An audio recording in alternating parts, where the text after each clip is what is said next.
football or basketball or whatever, you still get the opportunity to go win, yada, yada, yada. I think college baseball has that.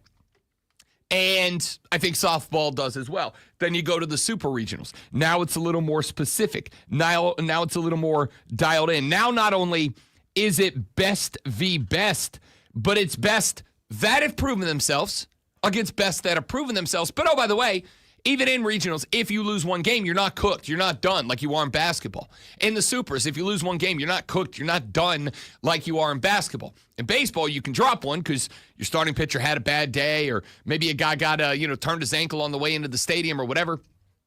And he can have a little bit of time to kind of get it together, to kind of figure it out, and your team can still win. I think that's spectacular. Then we go to Omaha. I think that's great. The Stanley Cup Finals, I think, are a different breed of cat. Number one, you have the same situation. The best teams are rewarded. They get to host playoff series against the teams that did not perform as well as them. But even if you're a road team, enough teams get in that you feel like the best teams are playing for the title every year. Number two, every series is a 7-game series. Every series is a 7-game series. And if every series is a 7-game series, you can feel pretty confident that the better team is going to exit and move on from every playoff series. I think that's great. There is one more argument, and this is an argument that is ordinarily an argument I would be out on. This is ordinarily an argument that I would not accept because it is an argument from emotion. It is an argument that is unfalsifiable. It is an argument that is subjective. But as somebody who has covered these sports for a very long time, as somebody, and I will acknowledge that I have not been as close to the NHL as I have been to the NFL, where I have pretty good access to, say, the Panthers. I can get it to the Falcons, whatever. To the NBA, where despite the fact that they're a very bad team, I can make the call up to Charlotte and get pretty good access with the Hornets and the Hawks, et cetera, et cetera. I have not had great access, for the record, because of me, lack of effort, to the NHL. And by and large, that's because I understand that even though it is one of the big four in the United States, it is still across the Southeast a niche sport. It is still a sport that if I had to guess right now, of the millions and millions of you listening to the show right now, probably like 10, 15, maybe on a great day, 20% of you listening are in on hockey. But that is part of the reason that I consider it a goal to spread the good word of the National Hockey League. The argument is, when you look at the superstition, when you look at the legacy, when you listen to players who have won, and maybe more importantly, players who have not won the Stanley Cup, that cup, I think, holds a higher level of importance, prestige, respect. I don't know what the right word here is, but it holds a higher level of something, I think, to the guys who play for it than most of the trophies across the rest of American sports. I don't really have anything to back that up. This is something that if you want to challenge me on it, I will say I'm not going to argue with you. Not because I don't think I'm right, but because I don't have anything that can definitively prove me right. I can't tell you that it will mean more to Connor McDavid to pick up his first Stanley Cup than it would for Cam Ward to win his first Super Bowl. I don't have anything other than, as somebody who has been in locker rooms, as somebody who has been in post-game press conference, as somebody who has gotten the opportunity to interview players from these sports over the years, to be around players from these sports in different capacities, the way that hockey players talk about the Stanley Cup is just different than the ways that other guys talk about other trophies. The way that hockey guys talk about the Stanley Cup is different than the way that other pro athletes talk about winning championships in their sports. You ever hung around with one of those couples that's just in like stupid love, right? Like one of those couples that they just never stop fawning over each other. Even like you take the husband out to play 18, which is prime dudes complain to the other dudes about their life thing. Like you go and you complain and you vent and you get it all out on the golf course. And the unwritten bro code rule is that what happens on the green stays on the green. That's where you go out there and you go, my wife's driving me up a freaking wall right now. She's driving me nuts. She wants me to blank and do this and do that and yada, yada, yada, yada, yada. And you go out there and you complain about it, and your buddy complains about it. And then when you walk off 18, you go into 19, you knock down your shots of whiskey, you knock down a couple of ice cold brewskis. When you walk out of that clubhouse and you go back to your wife, that conversation never comes up again. You know what I'm talking about. And then there's that one guy that you take out golfing, and you just want to vent and complain. I can't believe I'm always making me go antiquing tonight. Damn Stanley Cup playoff game 1 on tonight. She wants to go out and, have drinks at the Swanky Bar so she can post it on her Instagram. You had those complaints, and then you take that one guy out. You take Jeff out, and Jeff's like, yeah, Rob, I don't really know what you're talking about. My wife is perfection all the time. She's never upset me. She's never done anything wrong. And then you and the wife go hang out with Jeff and his wife, Marie, and you guys head down to the bar, and they're like fawning over each other, and they're touching over each other, like touching each other all the time, and everything's great. And no, babe, no sugar, no, honey, you're the best thing that's ever happened to me. It just never turns off. You know that couple. Well, there's one of two. You're trying to say you were never that couple.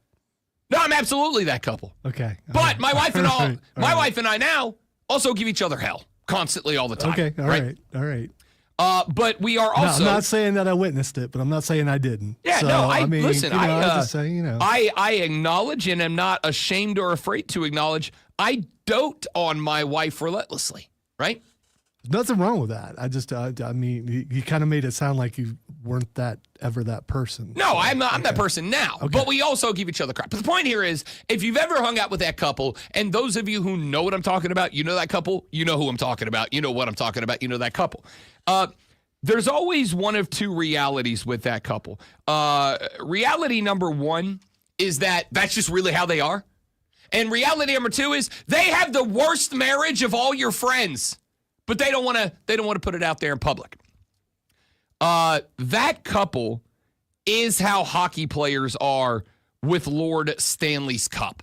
The way that they talk about it, the way that they dote on it, the way that they talk about it sounds like the most in love, obnoxiously affectionate, over-the-top couple of all time. And I don't really think you hear that from athletes in other sports. I don't think you hear football players dote on, fawn over the Lombardi the way that Stanley Cup players do over the Cup. And for the record, I'm not talking about winning a championship. I'm not talking about calling yourself a champion. I am talking about the trophy, the cup itself. Because we're going to get, after either Florida or Edmonton wins this Stanley Cup in a few days, we are going to get one of my favorite times of year. We're going to get about a month where every player on the winning team gets a full day with the Stanley Cup to do whatever they want to do with it. Literally whatever you want to do. There are stories about how players will take that cup into their marital bedroom with their spouse, and old white gloves who protects the cup just has to stand outside the door and wait, right? We have had stories of players taking it into the bar and filling it up with Jägermeister and downing Jaeger out of the cup. All right, I'm not trying to downplay this at all, but it's become a tradition to do those kind of things. So it's more, it seems to be more one-upmanship than it does actually caring about it the way that you think they do. And I hope you're right, but there's a lot of one-upmanship going on. Well, someone's done this, so I've got to do this extreme thing with the Stanley Cup. Is it about love, or is it about being historical. I did well. Remember when that player did that? I think, and again, this is subjective. It is unfalsifiable. I can't prove any of this to you. You'd have to ask the players, and then you'd have to decide if you believe the players. But I genuinely think it is out of love and tradition, because you also have players who will save their child's baptism till they know if they're going to get the cup or not. Right? There are players in the past who have said, "We're not baptizing my kid until I know if I'm a cup champion, because if I am, I'm baptizing him in the Stanley Cup."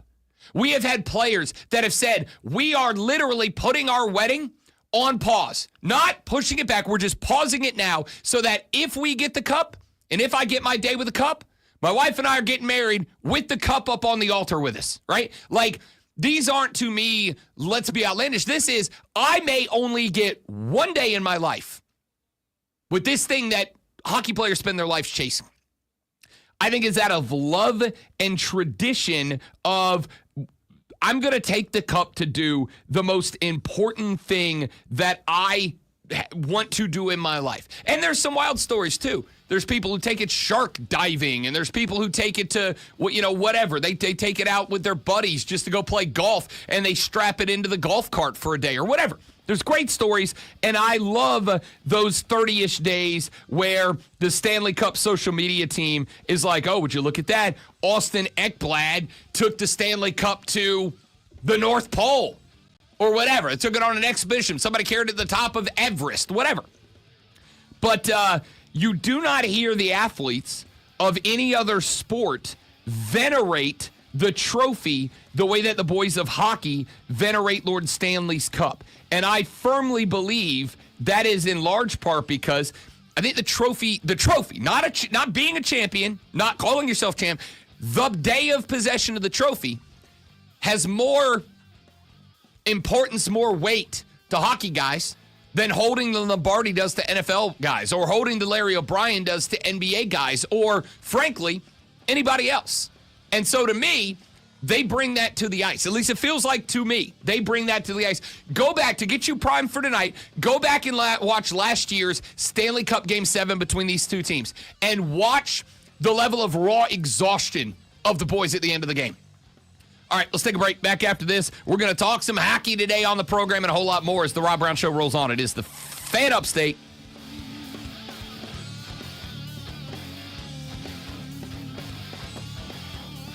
Not surprised, Steven, because people take soccer way too seriously in Europe. Again, I don't understand when people want to burn things down or fight because their team won or lost. It just, it's just an excuse to be a vandal.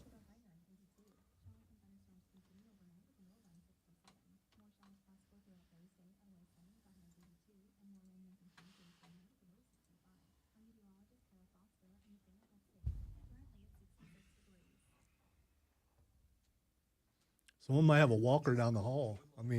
The kind with wheels on it. I don't know what those are called, but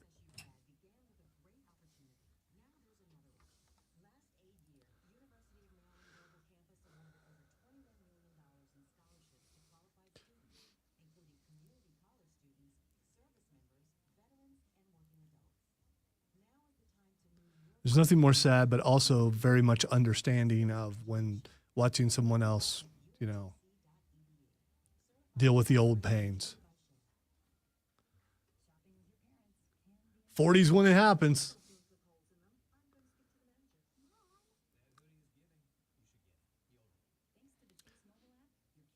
I don't recall if he explained what happened on the air, so I will not, Stephen.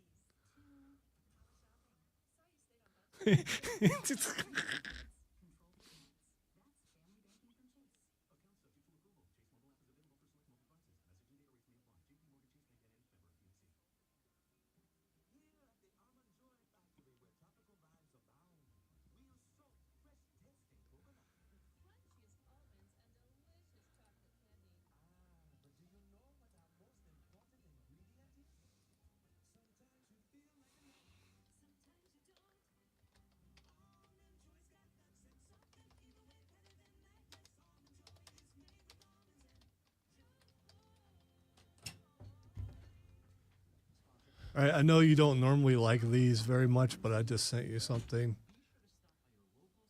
You're going to like this one. Is it one of the baby things? Yeah, it is, but I mean, when you see who it is and why, it's so good.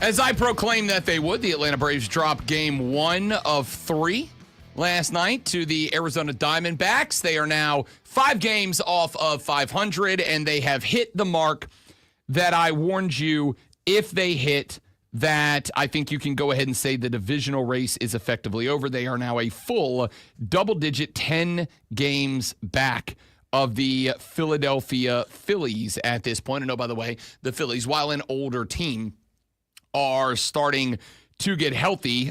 Bryce Harper made his return to the squad last night, went big dong in his first game back, his first at-bat in his first game back last night. There's not a way back. And a decision that got made that I brought up briefly yesterday, but we did not have time to get into it because we had stuff that A, was way more important yesterday to get to, and B, because I just am I've reached my state of apathy once again. The Bravos made a couple of coaching moves over the past couple of days. They sent down Tuiasosopo, who was acting third base coach. He is now going to be an infield coordinator at a lower level. And they rehired former Atlanta Braves manager Freddie Gonzalez, who will serve as the third base coach moving forward.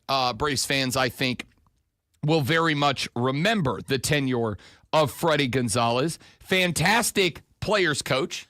Had a fantastic locker room, had wonderful vibes on that team, and didn't win a damn thing during his time in Atlanta. Now, you could make the argument that it was a different managerial staff, front office staff for the Braves at the time. You could make the argument that there was a transitioning period going on, as that was around the time that the Braves started to discuss moving forward from a privately owned to a publicly owned ball club. There are a lot of reasons that you could argue that Freddie's tenure as the manager went sideways for the Atlanta Braves. But regardless of what the behind-the-scenes reasons were, the tenure of Freddie Gonzalez as a manager in Atlanta, I think, can best be summed up as high vibes, low results, which is exactly how I would describe this team now. You know, it is fantastic to have a vibes team. It is fun as a fan to have a vibes team. It is fun to have a vibes team when your team is good because they're having fun. Fun is infectious. Fun is contagious. And when they are having a good time, we are having a good time. If the boys are out there swatting the ball around 30 ballparks, if the boys are out there putting 7, 8, 9, 10 runs a game up on the board, and if the boys are winning 4 out of 5 games in a given 5-game stretch, then you're probably having a good time too. However, I don't think that there is much more frustrating in sports fandom than having a vibes team that's not good. I don't think there's much more frustrating because while we acknowledge that playing a game at the professional level is, and I listened to John Rahm after the Masters for whatever reason. This kind of got me thinking. His his press conference from the Masters popped up. Or was it the PGA Championship? One of the two majors that have been played so far. Popped up the other day. Where Jon Rahm entered Sunday right on the lead and then had a meltdown late, and he took himself out of the lead. Now, Jon Rahm is a guy who was 3-0 in wins at majors when he entered Sunday either with the lead or tied for a share of it. And it was the first time that he entered the championship round with at least a share of the lead and did not end up winning the tournament outright. And Jon Rahm came to the mic, and they're like, hey, man, how do you feel right now? Do you feel bad? Do you whatever? And Jon Rahm said, yeah, I mean, I'm embarrassed and I'm hurt. But I'm reminded of something, and I'm paraphrasing his speech here, but he said, I'm reminded of something that Charles Barkley likes to say to athletes all the time. And that is, I play golf for a living. That's pretty bleeping sweet, dude. He's like, well, it hurts right now, and it stings right now, and I'm embarrassed, and I'm ashamed of my game today. At the same time, I get to go home to my wife and my kids who are well taken care of because I play golf for a living. The next couple of weeks, you guys are going to question me and whether I'm still him or not. But at the end of the day, what are you questioning me about? Because I play golf for a living. It's awesome. So it's one thing to understand that these professional athletes are indeed playing a children's game for a living. But the reason we get so wrapped up, embroiled in the success of teams that we love, is that even if we don't play for the team, we are still very invested in the team. I watched this game last night. I spent, and I was doing other stuff too, but I spent a solid 2 hours and 45 minutes of my life last night that I cannot have back. Parked in front of the TV watching the Braves and the Diamondbacks play because I thought, okay, like, we made a coaching change. We got a new guy in the clubhouse. And yeah, it's a guy who's been here before and failed here before. Although, again, I don't really hold it against him. I don't know how many managers could have succeeded at the time, but you still failed here before. I'm curious as to see if this is maybe a bit of a spark. And there are some things about the Braves that are a bit of a spark. Drake Baldwin is well on his way to winning Rookie of the Year as a catcher. Drake Baldwin last night not only had a home run, but Drake Baldwin threw out a runner at first. Not just threw out a runner, but threw out Marte, one of the fastest guys in the game, threw him out at first. It was the first pick-off by a catcher of the 2025 season for the Atlanta Braves.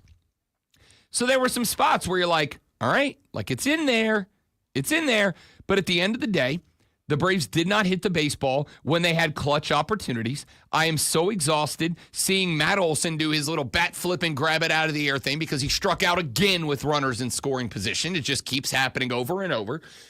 I can't have that time back. And because we invest time, energy, effort, money, passion into our teams that we could be investing into other things, but we have elected to invest them in the sports, we get invested too. And so it is one thing to have a vibes team when your team is good, when your team is thriving, when your team is succeeding. When that happens, it's like, yeah, we are having a good time tonight. And you get to rub it into your friends' faces, and you get to learn the silly little dance moves that they do when they hit a double, and yada, yada, yada. I don't think there's anything more frustrating in sports than when you have a vibes team and it's bad. When they're in the locker room or they're in this dugout and they're doing their silly little double dance, and it's like, guys, you're down 4. You're down 4. Maybe it's kind of like it's the same feeling you get when, a DB gets burnt by a wide receiver for a 40-yard completion, and then the DB comes up and hits its move, but they're down 24. Or someone gets a first down and they're down by 3 touchdowns, yeah, and they're doing the first down celebration. Yeah. It's like, dude, I like having a good time too, but like maybe not right now. We're down 3 tutties. We're down 4 runs in the 8th. Maybe now's not. And I get what you're trying to do, right? You're trying to create that energy, that vibe, that spark that guys are going to feed off of. Rallies have to start somehow, right? 100%. In fact, I was kind of laughing last night because the boys doing the broadcast last night, the Bravos, go into the night, they're down 2. You're feeling pretty good. Drake Baldwin just got the pick off to save a couple of runs. You're feeling pretty good. You come in a spot where it's like, all right, we're down 2. It's not overcomable. Top of the 9th. Let's get out of here without giving anything up to this team. Let's get out of here without costing ourselves any more runs. Let's go to the dish. Let's be down 2. That's 2 base runners in a SWAT. We're in a good spot. And then Rafi Montero goes out to the bump. And in 1.2 innings, gives up 4 hits, 3 earned runs off of a Corbin Carroll dong in the top of the 9th. And now all of a sudden the Braves are down 8-3. And I'm listening to the broadcast. And one of the dudes, and I think Wiley Ballard got called up to the box last night. That's our dude who's out there in the outfield macking on the ladies and picking up numbers and dates in Toronto. I think Wiley's in the box last night, and they're having the conversation, and he says to whoever's on color, he says, "You got your rally cap on, partner?" And it's like, dude, I get what you're trying to do, but, like, we can't hit the ball. And they just put 3 up on the board. But now we did overcoming 2 runs, or at least maybe forcing extra innings. And the Braves actually have a decent extra innings record this year.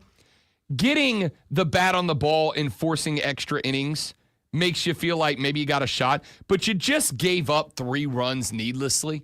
Nobody's got their rally cap on, bud. We're all sad and we all hate this. All right? Stop it. I get rally's got to come from somewhere. But, man, like, it's not even fun to watch this team right now, right? Like, it's not even fun. It's at a point now where it's like, all right, the Braves play tonight again at 7 o'clock against the Diamondbacks, a show that I would ordinarily take time out. But I got to tell you, I got no interest. I'd rather watch 2 teams I am not a fan of play for the Stanley Cup than watch the Braves play in a game that should, at this point in the season, feel pivotal. It feels irrelevant. So how do you fix that? You go hire a guy to come in and be your new on-field vibes guy who has already managed this team and failed at it. What am I supposed to be excited about? Like, it's just a bad baseball team, guys. You can stop with the when everybody's healthy. You can stop with the it's only May, it's only April. Guys, it's June. It's June, and this team still stinks, and there's nothing changing.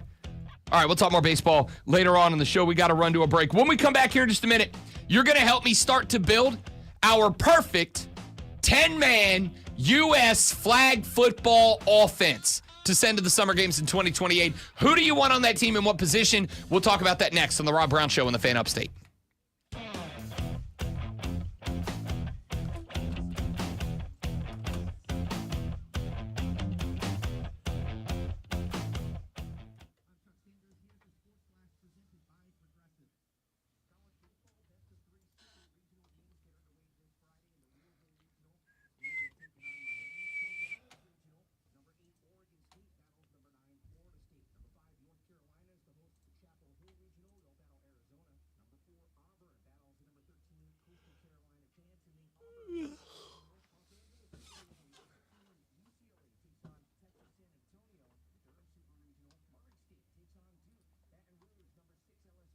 Baton Rouge.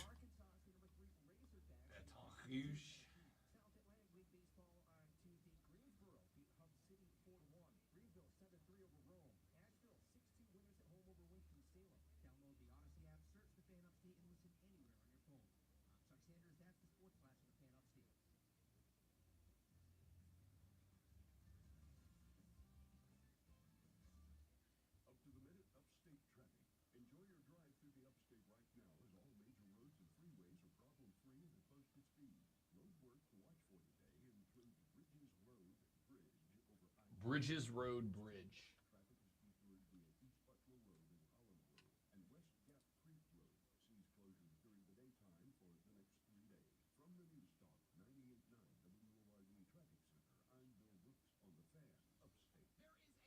I forgot that he said that was a thing, but when I went home yesterday, and I didn't notice it was a thing because that's how I get on 385. because I don't like turning on Woodruff Road. So I don't know if it really is a thing or not. But he says it's a thing, so I guess it's a thing. Maybe it affects the other side of the bridge and not this side. I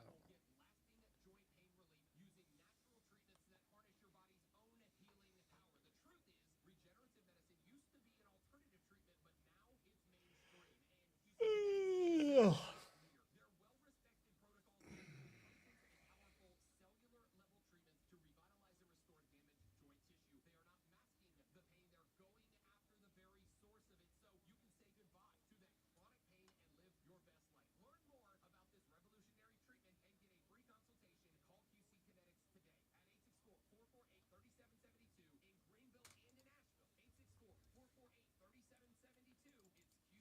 Plan on staying healthy because offense could be deadly. Okay, shouldn't you plan on staying healthy anyway, T. Higgins?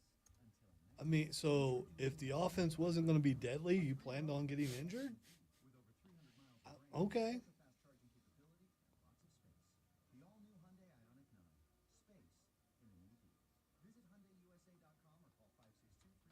Was going to play the whole season, but I found out our offense sucks, so I got hurt.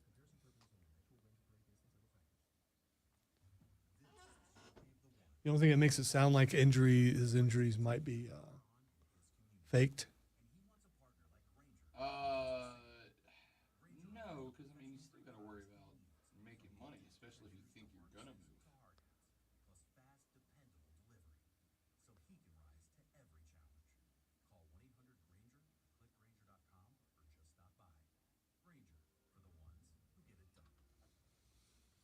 get it done. From the Angels Market Studio.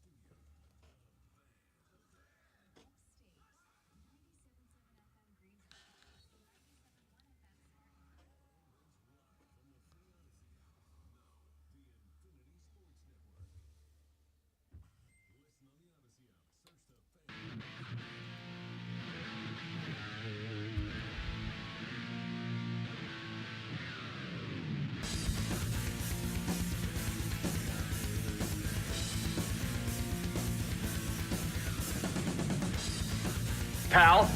So a week ago, we found out that the NFL had indeed decided to allow NFL players, should they wish to compete in the 2028 Olympic Summer Games in the sport of flag football. And ever since then, Rob Brown's take has been, not only do I want them to, but I want to send the best of the best. I want to send the best we can get. I want to go out there, and not only do I want to win the gold medal, I want to win every game like 65-0. All right? I don't want a tutty allowed, and I want to score. I want to mercy rule them in the Olympics. Now, I believe in the spirit of the Olympic Games. Friendly, respectful competition between the best of the best from every nation across the face of the planet. It should be, in an ideal world, it should be the definition of all of those nice, positive, happy things we say about sports on an international level. It should be the opportunity for us to put what is a regularly increasing amount of tension in global politics to the side for just a few days and celebrate the peak of human physical accomplishment. I also want to kick everybody's ass and win every gold medal. America. All right? I want America to win the medal count every year. And not by a few. I know how to win. By a gazillion. I want every medal. Okay? So I'm going to send the best of the best, and I'm going to win this thing. So, in that spirit, we are going to spend our show today, starting with the offensive side of the football, building the Rob Brown Show Team USA Flag Football Squad. And I want you guys to help me with these picks here. Now, there are some rules that we have got to establish here. Number one, you send 10 players on the... Now, I also want to clarify one more thing. The roster has 10 players, which means you got to pick guys that can kind of play both ways. So Travis Hunter's an auto pick. I was going to say that's I know he hasn't played it down in the NFL. That's your guy right there. I concur. Auto pick Travis Hunter. Wide receiver DB automatically. But For the sake of the discussion, here's what I would like to do. I would like to pick the perfect 10-man offense, the perfect 10-man defense, and then I would like to, at some point in the near future, pick from our 20 players our team of 10. Now, Travis Hunter's an auto bid. If we need two-way guys, and I think we do, I think Travis Hunter's an auto bid. And I'm also going to go on to say, I'd be willing to bet we're going to end up with probably one or two more DBs across our our 4 wide receiver spots than we are anything else. The offensive roster breaks down to a quarterback, a running back, and 3 wide receivers. Your running back ordinarily plays center and then can go out for a pass or stay back as kind of a screen pass guy. 3 wide receivers and a quarterback. So we're going to break the roster down into 2 quarterbacks, 2 running backs, and 6 wide receivers. So let me throw out a couple of names because there is one more rule, which is only 1 player per team, right? So only 1 Buccaneer, only 1 Panther, only 1 Saint, only 1 Chief. How do we want to break this down?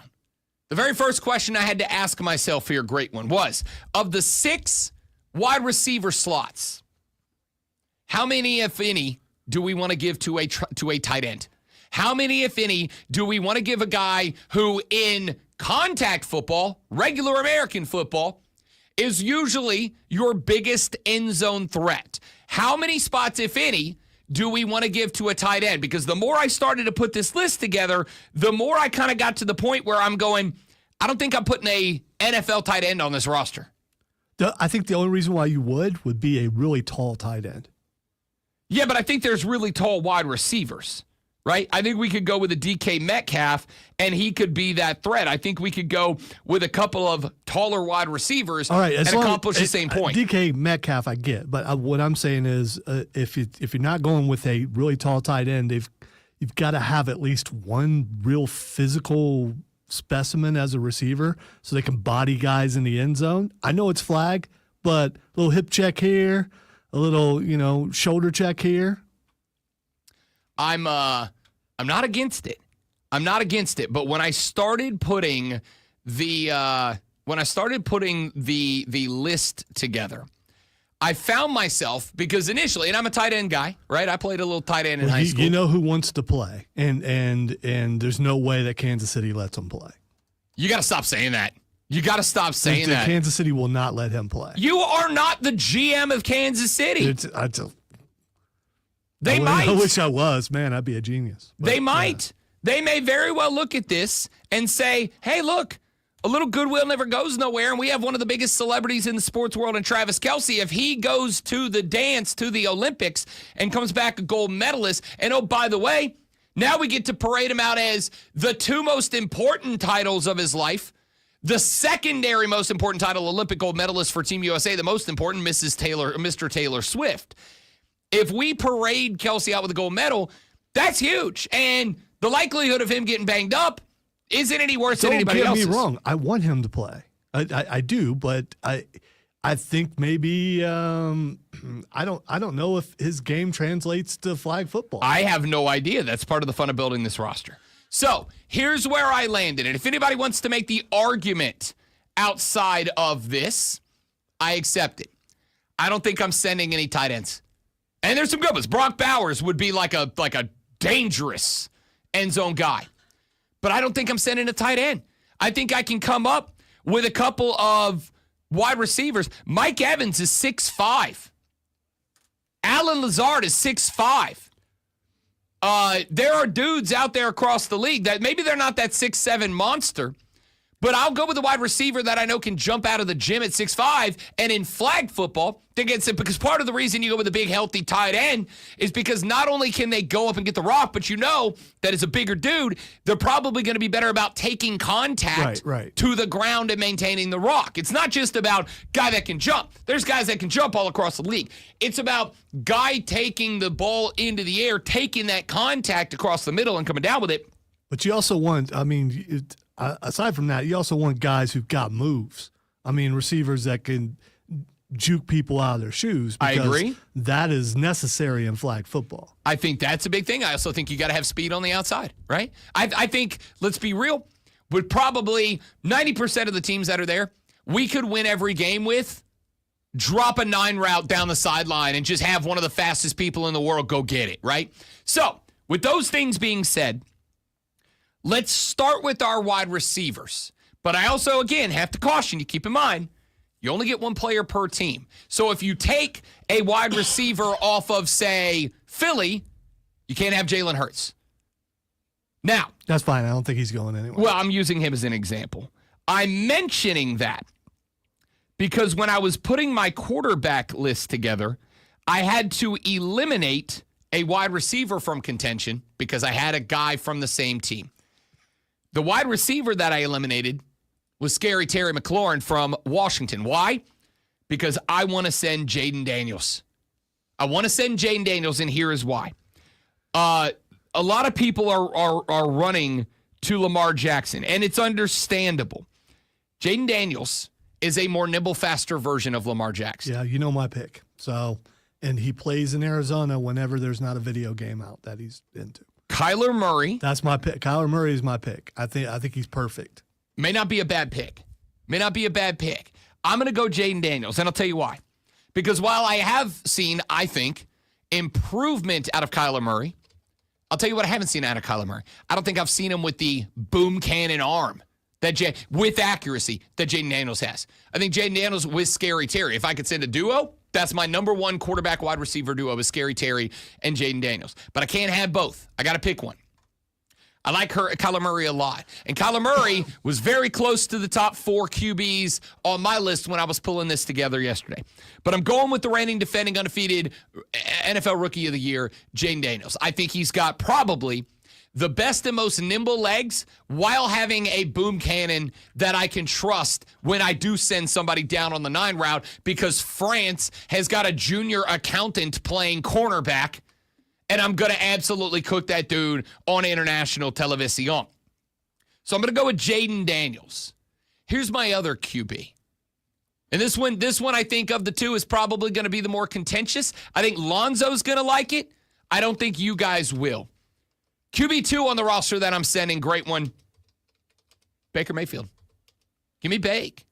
I got a locker room dude. I got a senior guy in the NFL. I'm a quarterback number 1, QB1. I got the young guy. I got the second-year guy. Actually, not even a second-year guy yet. Technically still a rook, although it is the league new year, so he's a second-year guy. I'm sending a young guy, a second-year guy. But I need a dude who knows what it's like to have to figure it out with new receivers on the fly.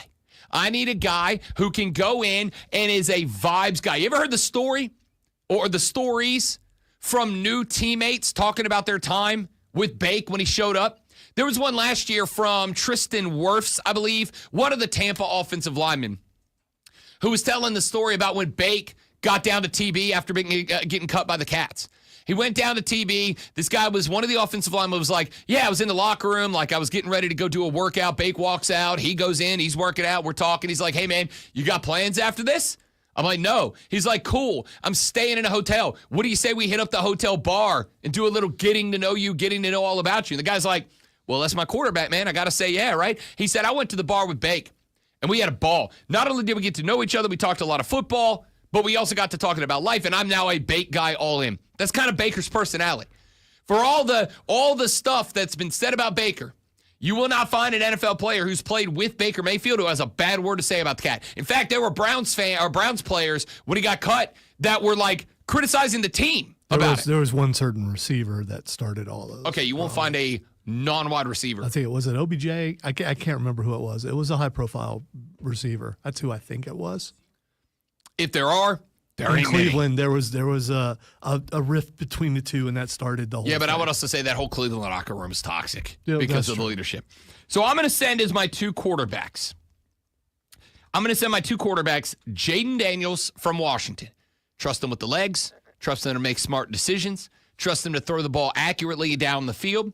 And I'm going to go with Baker Mayfield as my elder statesman as my leader, as my voice, as my gel, as my glue guy, and as a guy that if Jaden can't play or if we got to give him a rest or maybe an NFL team says, you can have our quarterback, but we want him on a pitch count. He's only allowed to play X amount of % of your snaps or whatever. I'm comfortable with Baker back there, just being Baker Mayfield, doing Baker Mayfield things as a flag football quarterback. So those are my quarterbacks. I'm going Jaden Daniels. Lonzo, you're going Kyler Murray and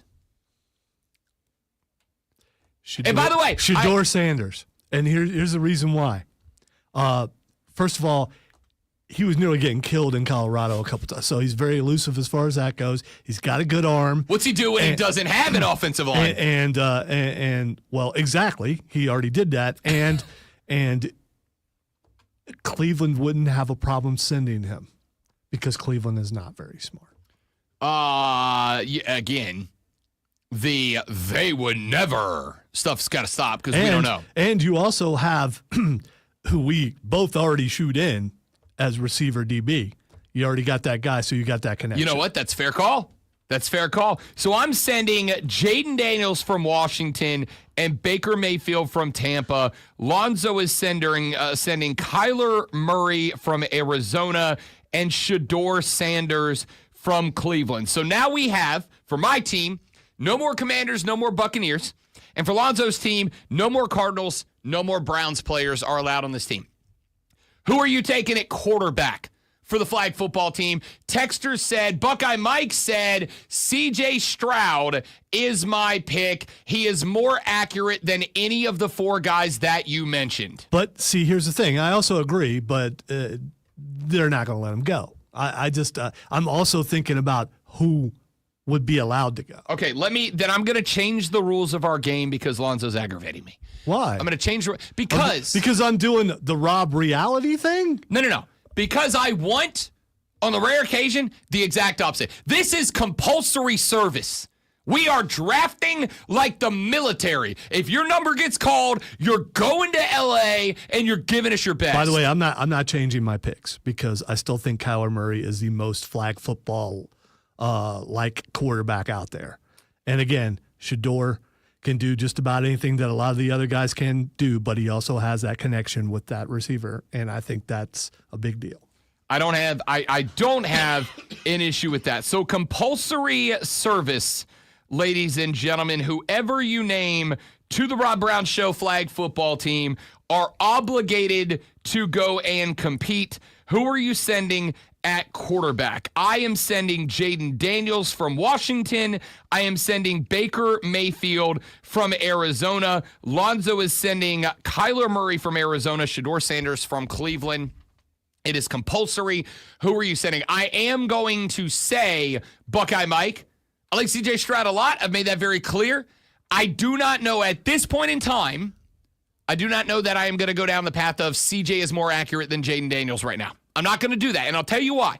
Because in year number 1 with the Houston Texans, and I've made this argument a bunch of times, the Houston Texans, and they did a fantastic job of this. They deserve all the credit in the world. Put together a hell of a wide receiver core around the guy who took advantage last year. Those wide receivers got hurt. All of a sudden, C.J. Stroud's having a sophomore slump. That's not a sophomore slump because that's not real. That is the talent level at the skill position spot took a step back. So did his numbers as a result. We'll see if Jaden Daniels takes a step back in his second year. So I don't disagree. But also, he's got a damn good staff around him. And as of right now, everybody is healthy. Buckeye Mike said, I might even go with Bryce Young as my number 2. Can't believe I'm saying that. You know what? I might replace Baker with Bryce Young on this list. Honestly. Yeah, I'm surprised you didn't go there anyway. We all know of the love. I put that down last night, and my thought was because I'm looking for locker room chemistry as much as I'm looking for on-the-field talent. Yeah. And Baker Mayfield kind of gives me that leadership. I completely agree with you on Baker. Bryce Young's not a bad pick there. All right, who are your quarterbacks? Some of y'all are shooting me text right now on the Hub City Spartanburger text line, 844-326-3663. Keep that up. Text me. You get 2 quarterbacks. Who are you sending to the Olympics in 2028 today? Compulsory service. Lonzo and I will address those when we come back. We come back after Lonzo gives you a gold medal winning performance sports flash. Starting with a team that's probably not going to win a gold medal in anything. The Atlanta Braves dropped the first of a 3-game set against the Diamondbacks last night, 8-3. Spencer Strider threw 5 innings, allowing 6 hits and 5 runs. while striking out 4. Atlanta is 27-32. Still not the worst team in the MLB. Following their first conference finals in 25 years, the New York Knicks fired head coach Tom Thibodeau yesterday. Thibodeau passed Pat Riley for 4th in franchise wins this year and led the Knicks to back-to-back 50-win seasons for the first time since 1995. But, they don't like good coaches there. Game 1 of the NHL Stanley Cup Finals is tonight at 8 p.m. The reigning defending champion Florida Panthers entered the series as a -110 favorite, but are slight underdogs in tonight's game. Colorado Rockies defeated Miami last night 3-2, winning their first series in 23 tries, a streak dating back to September of last year. It was also the first set of back-to-back wins for Colorado since May 1st.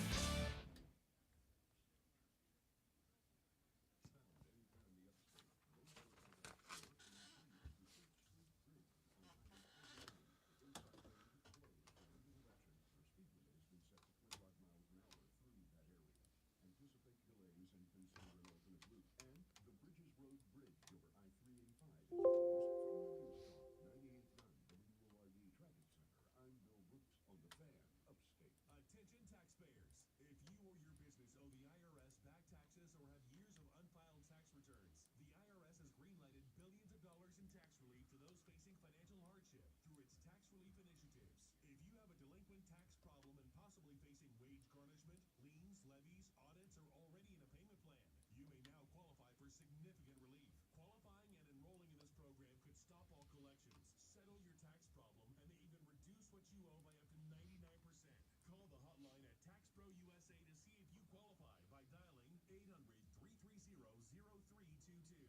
If you or your business owe at least $10,000 in back taxes to the IRS or state, you can now get the help that you need during these hard economic times.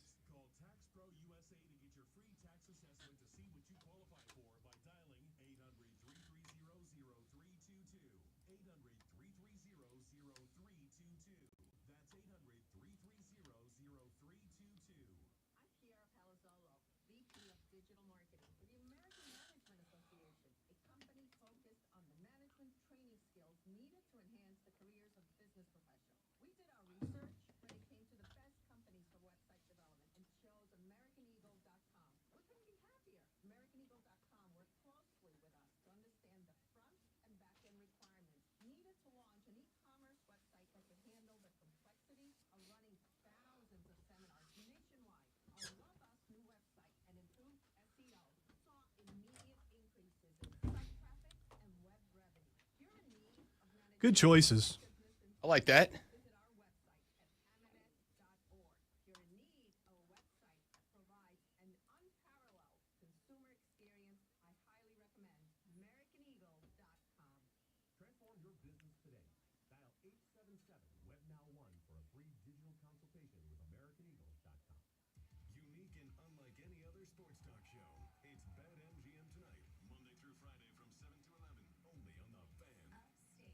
BetMGM Tonight is the red zone for casual and hardcore sports fans. Live sports betting updates for all of the night's games as they happen. Get the latest scores, sides, totals, props, parlays, futures, and much more with real-time, relevant sports wagertainment tonight at 7. BetMGM Tonight, exclusively on The Fan and on the Odyssey app. I'm not going to name it, but my one of the places I get haircuts when my local barber is booked out too far has just offered sports-inspired scents for your hair after you're done getting it cut. The 3 first ones that they have offered are new glove leather, early morning practice air, so fresh cut grass, and stadium buttered popcorn. So you can walk up out of there with your freshly coiffed mane smelling like buttered popcorn. I was going to say, I think we have a clear winner there. And I think I'm going to do that today and go home to the wife and see if she picks up on it. And see if that's a thing for her. Maybe it's a thing. All right, I'm bringing this to the air very quickly before we get to the water cooler cheat sheet because I want to. I got a local barber. I got a guy I go to because my hair is like my only remaining good physical quality, right? It's like the only thing about me that you're like, that guy's got a good head of hair. And that's really all I got for me still going. That and I'm tall, right? If the wife comes home today and says, I'm divorcing you and I got to get back in the dating game, I got two things going for me. I can reach the top of the fridge without a stepladder, and I got great hair. That's about it. So I got to take care of it. So I got a local guy. But my local guy, since I started going to him over the past year, not because of me, just because he's damn good at what he does, my local guy's gotten very popular in my neighborhood. And it's gone from when he opened up and I found him, and I could book an appointment like a day or two out. Now I got to book like 2-3 weeks out, which most of the time isn't bad, right? Like I know when I'm going to ACC Spring Media or Media Days here in a couple of weeks. So I'm going to schedule the day before I leave to go up to Charlotte, North Carolina to go in there and get the old trim up a little bit. I know when we are, by the way, assuming we get approved by the conference for credentials, we are now confirmed going to SEC Media Days in Atlanta, Georgia. That will be in mid-July. Once we get that confirmed by the conference that we are accepted for credentials, we'll let you know. But I know when that is.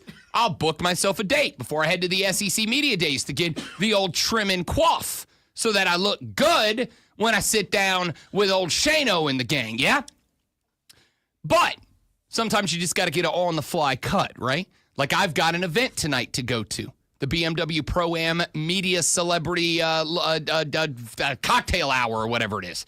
I'm going to that tonight. So after the show today, I want to go get trimmed and coiffed so that I walk in there looking like $1 million, right?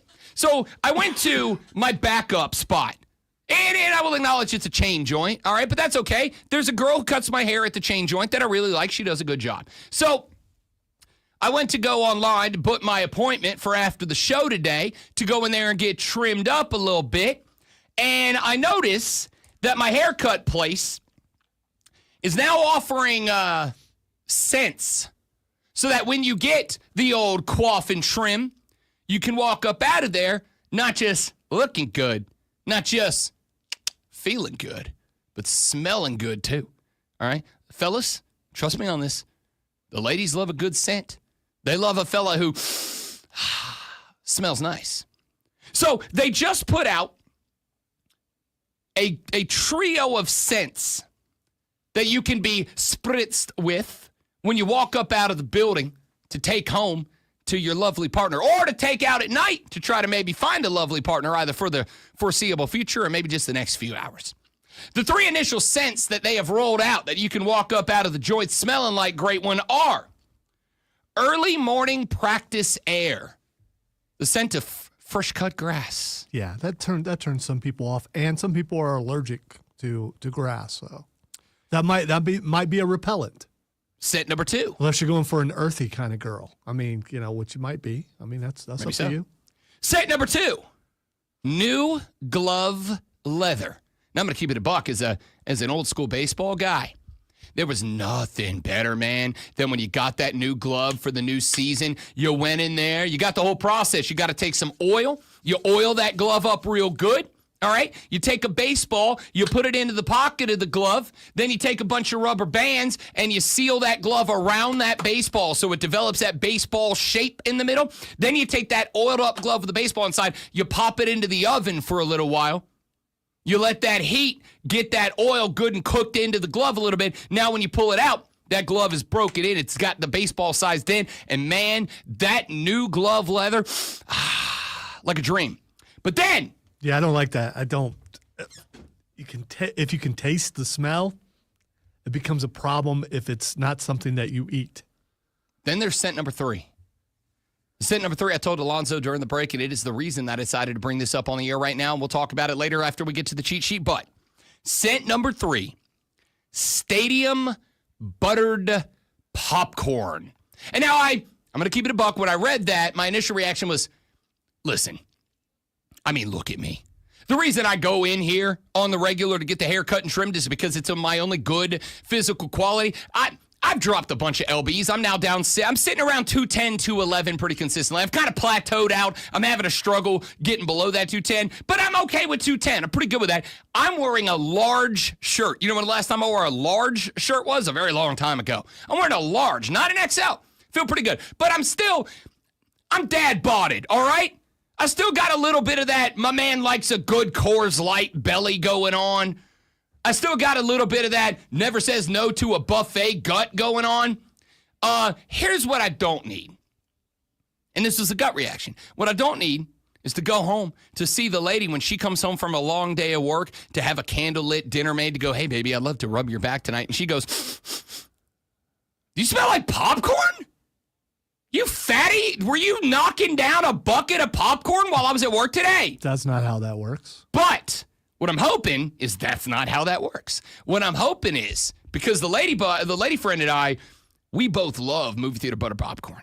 We both have, will, and continue to go to the movie theater, not necessarily because there's a movie like we really want to see. We will find a movie that we both kind of want to go see as an excuse to go to the movie theater, get ourselves an extra large bucket of popcorn, and crush that thing together. Hashtag couples goals. She loves some butter popcorn. So I'm wondering, and I will find out today, I am wondering if I go get this cut trim clip after the show and I say, can you make me smell like the inside of that movie theater butter popcorn container? And she comes home from work, opens the door, walks over. She's not a super cuddly, affectionate person. So like I get like a hello hug. And then she's like, but like, give me 10 minutes before you touch me. I got to de-stress. I understand that, ladies. Trust me, you're good with that. If she walks in, I take my little like welcome home, I missed you hug. And she goes, am I going to get, dear God, you fatty, do you smell like popcorn? Or am I going to get, hey. See, I thought of something else, though. What if she smells the popcorn and goes, why'd you go to movies without That's me? what I'm worried she's going to do. What I'm worried she's going to do is she's going to go, wait a damn second. Did you leave work? Because I got about a 2-hour window between when I am done working, because usually when the show's over, I'll go do the promos, I'll go do a little bit in the office, the Fortress of Nerditude, then I'll head back to the crib, got to let the dogs out, have a little lunch, and then I'll finish my day at the crib. If I go home, I got like a 2-hour window. If she comes home and she goes, did you go to a movie, knocked out a bucket of butter popcorn, and not even have the generosity and compassion to bring me home some, that I'm not going to be like, no, babe. I let the lady at the hairspray place or at the haircut place spray me down. Does that that's going to make less sense, right? Like, of all the things that if she comes home and smells, if she comes home and smells another woman's perfume, she's like, is that another lady's perfume? I could be like, hey, look, you know the ladies that work in the office, and some of them wear some scents. I probably picked up one, right? She knows me. She knows Rob Brown, even if he wanted to, it's just no longer capable of creating a scenario where I accidentally smell like another lady. She'd be like, I could go home and be like, hey, I was kind of necking up on some other gal and I smell like her perfume. And she'd be like, yeah, okay, bud. Okay, yeah, no, for sure. I believe that. But if I go home smelling like buttered popcorn and I go, no, I swear to you, honey, I didn't go to the movies and order an extra large bucket of buttered popcorn and eat it without you and not bring you any. I went to the haircut lady and she made me smell this way. She'd be like, you filthy damn liar. You are lying to my face right now. And I don't think I could talk her off that. Yeah, I don't think you could either. There might be another problem, too. You're going to an event tonight. Do you want to smell like popcorn at that event? At the That's BMW? a good call. I don't know if you want to do that. That's a good call. And here's the thing. When I go get the haircut, I tell the lady, last thing, she's like, can I do anything for you? My last answer is always, yeah, can you dress me up like I'm going on a hot date tonight? Right? Because usually, I'm not saying I always am, but, if I'm going to go get trim cut and coiffed up, I want the lady to come home and be like, hey, handsome, you look good. Right? I want to look good. So I'm like, dress me up like I got a hot date tonight. Because I can't do it myself. Clearly, look at me. I don't know how to do the magic. But she does. So I'm like, dress me up, make me look good. Usually I can the wife gets home, I'm like, hey, let's go to dinner. She's coming with me to the party tonight. So it's like, I'm going to go home. I'm going to put on my nice tailored suit. I'm going to look real good. And I want her to be like, oh, damn, you look good. But if I go home smelling like butter popcorn, she's going to be like, you son of a, you went and got butter popcorn without me. That might be the worst infraction of the marital vows that she believes. I wouldn't commit it. I wouldn't do that. If I went to it, and Zoe and I have gone to a couple of movies after work, when there's a big name drop, we will 100% leave here at noon, head to the theater, and go catch a daytime movie so we can break it down the next day or on Saturday on the Upstate Pulse or whatever. We've done that before. It's rare, once or twice a year tops, but we've done it. I'll tell you what I do if that's the case. I go get my big popcorn. I eat as much as I want. I take it back to the front counter. I'm like, can you top this off for me? And then I bring it to the house, and when she comes home, she's got a big thing of butter popcorn. If she thinks I went, got butter popcorn, brought it back to the crib, and didn't bring her some, she might divorce me. And I don't think she's going to buy. No. Seriously, the haircut place offers a service where they let you smell like butter popcorn, and that's what I did. She's going to be like, no, fatty, stop it. Also, the 3 cents, that's the one that kind of, I mean, I get stadium popcorn, but I mean, that doesn't, I don't know if it goes well with the other two. I'm going to keep it a buck with you. I'm going for the leather glove. And I'll tell you why. Number one, it's one of my favorite scents of all time as a baseball guy. Number two, though, my lady, she likes that kind of like leathery, manly outdoor scent, right? Like I have shifted from the dude who, since high school, has rocked one cologne, which is the old school Tommy Hilfiger. You can still find it. It's always been my go-to. The ladies have loved it, but first time I wore it around her, she's like, that's not really my favorite. Makes me think of my high school boyfriends. I'm like, that's really fair. That's a bad list. I get it. I understand. So she has got me right now on like a leather sandalwood, kind of like manly arts and craft, like not arts and crafted, like woodworking, leatherworking. Also kind known of scent. as Brute. No, it's not Brute. It's like a nice cologne because she's not a big scent person, but she likes this one. So that's just what I wear when we're doing our married stuff now. So I'm probably going to go with the leather, but I'm 100% going to be like, yo, can you put the butter popcorn on like a napkin and just let me smell it? I'm just curious. What would I walk out of here smelling like? All right, you got like 43 minutes till you got to be at the office. Let's do an abbreviated sprint through the water cooler cheat sheet. Are you ready for the playbook of the peculiar, the almanac of the absurd, and the encyclopedia of the extraordinary? Well, you better be, because we're diving headfirst into the 3 top stories that will have your coworker saying, Let's dance. even before they take their first bathroom break. No. Here we go. Welcome to the water cooler cheat sheet on the Fan Upstate. It is the water cooler cheat sheet, the top 3 sports stories you need to know before you get to the office and start talking sports with your coworkers. We are sprinting through this thing, so let's jump into item number 1. This is a good topic for sprinting through the cheat sheet because it's a short one. Ladies and gentlemen, welcome. You have made it Stanley Cup Finals. Day number 1, tonight, 8 p.m., the Edmonton Oilers will see the puck drop to the ice, staring across the center face-off circle from the reigning, defending, undisputed Stanley Cup champion Florida Panthers. It is a rematch from last year's Stanley Cup. Last year's Stanley Cup felt like it was out of whack. Florida wins 1, 2, 3 in a row. They're up 3-0. Everybody's like, oh, this is going to be boring. And then what happened? Edmonton won 1, 2, 3 in a row. We got a game 7, and it was one of the most electric nights in sports of 2024. Will we be fortunate to have a game 7 in this one again? I think the answer is yes. Edmonton opens this series as a slight underdog. They are even money at plus 100, Florida minus 110 to win the Stanley Cup. That means we got a toss-up just about in Las Vegas, Nevada. Game number 1 at Edmonton, and they are actually favorites in this game. They are actually plus, I believe, last I checked, minus 120 favorites, Florida plus 110 dogs on the line. So even though Florida's favorited in the series by just a little bit, Edmonton is favorited in game number 1. Historically, it's not a fantastic margin, but teams that win Stanley Cup game number 1 go on to win a majority of the Stanley Cups. Not by much, but by a little. So can Edmonton get it done at the crib, or does the curse of Canada keep up for another 30 years? We'll talk about that game tomorrow on the show, but let us jump into item numero dos. Same old for our Atlanta Braves. They drop a game last night, 8-3 to the Arizona Diamondbacks. Spencer Strider went to the bump again. He took loss number 4. Now 0-4 on the season. 5 innings, 6 hits, 5 runs, all earned, 2 walks, 4 Ks. Gave up not 1, not 2, but 3 dongs to the Arizona Diamondbacks.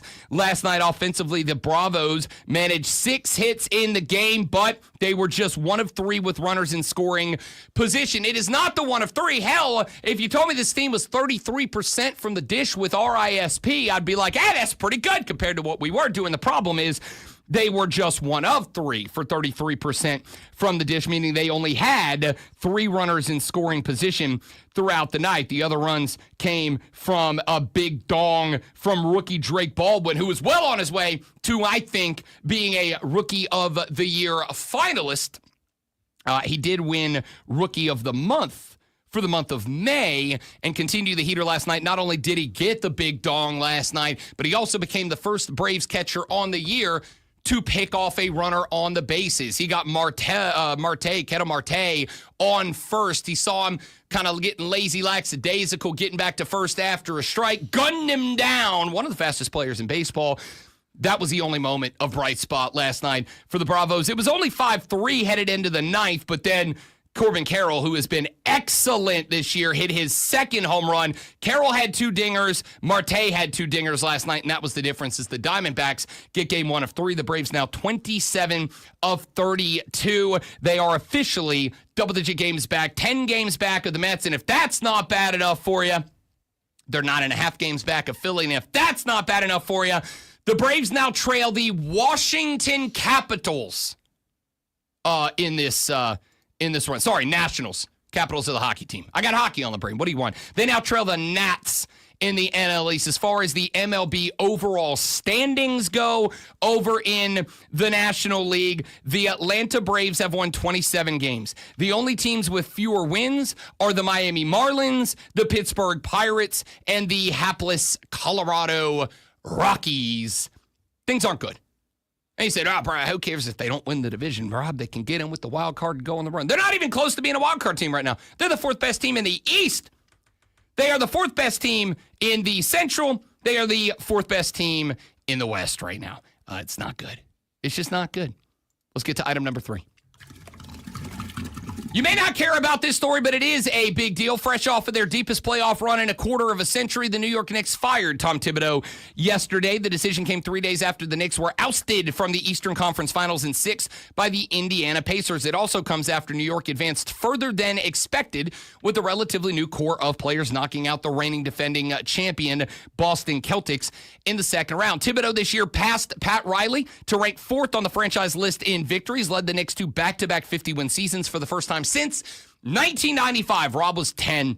He had been by far the club's most successful coach over the past 20 years, signed a 3-year extension over last summer, but the Knicks said, always the bridesmaid, never the bride with Tom Thibodeau. After the season-ending defeat in Indiana, Jalen Brunson was asked about Thibodeau's status. He was asked, is Thibodeau the guy to lead you to a championship? Jalen Brunson responded with saying, quote, is that a real question right now? You just asked me if I believe he's the right guy?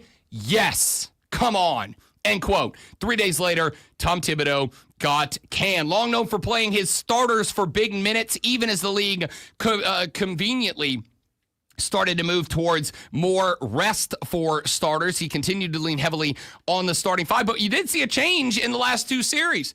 In the final 2 games of the Pacers series, Thibodeau played 11 and 12 guys.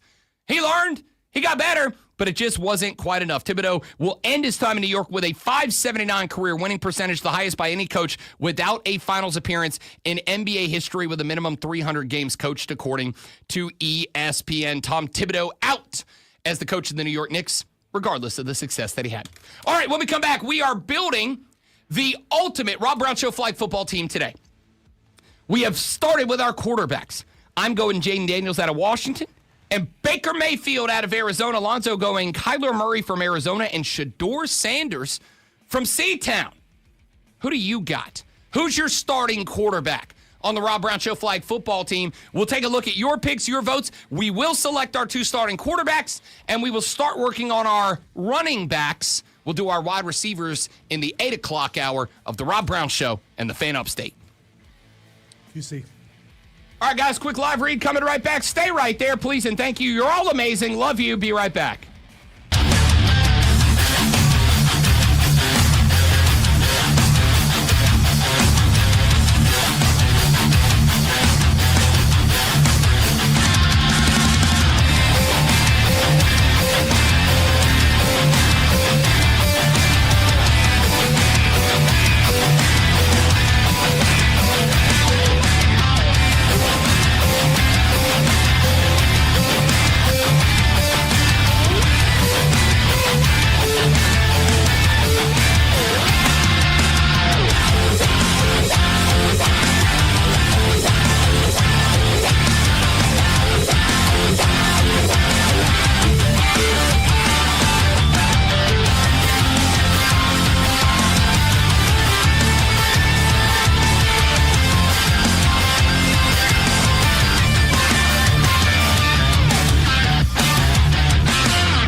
Down show back on your radio. We are putting together the ultimate NFL flag football team to send to the 2028 Olympic Summer Games. Now, obviously, there is a lot of time, almost exactly 3 years, between now and the next time we have the Summer Olympic Games. So this will likely change. And in 2028, when it is time to put the team together, we will probably do this again. But that's 3 years from now.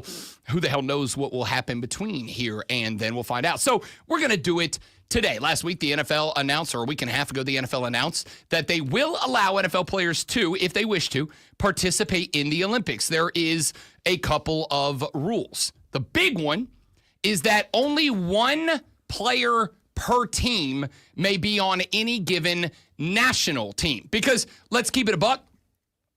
I think if the U.S. wanted to field the most competitive team possible, they would just go get the quarterback and all the wide receivers from a team, right? Like they would just go get all players from one team. But obviously, that places an increased inherent risk on that team as opposed to one player per team on each national team. Now, multiple players from a team can be in the Olympics, but only one per national team. So there can only be one Panther on Team USA, one on Team France, one on Team Germany, et cetera, et cetera. And obviously, while there are an increasing number of international players in the National Football League, at the same time, there ain't that many. So this is a good way to kind of spread the risk around the league. Lonzo and I started back in hour number 1 with our quarterbacks. My quarterbacks are Jaden Daniels from the Washington Commanders and Baker Mayfield from the Tampa Bay Buccaneers. My logic behind that? I think Jaden Daniels has got some of the best twitch legs in the NFL. You kind of need that for flag football. It's all about speed, baby, and he's got SEC speed. Baker Mayfield, because I think he could serve as a legitimate backup. If you notice that a team is maybe putting an emphasis on covering the wide receivers and not much as getting to the quarterback and shortening his time to throw, Baker Mayfield can be that guy, A. And B, veteran locker room leadership. I got an elder statesman in the locker room at the QB spot.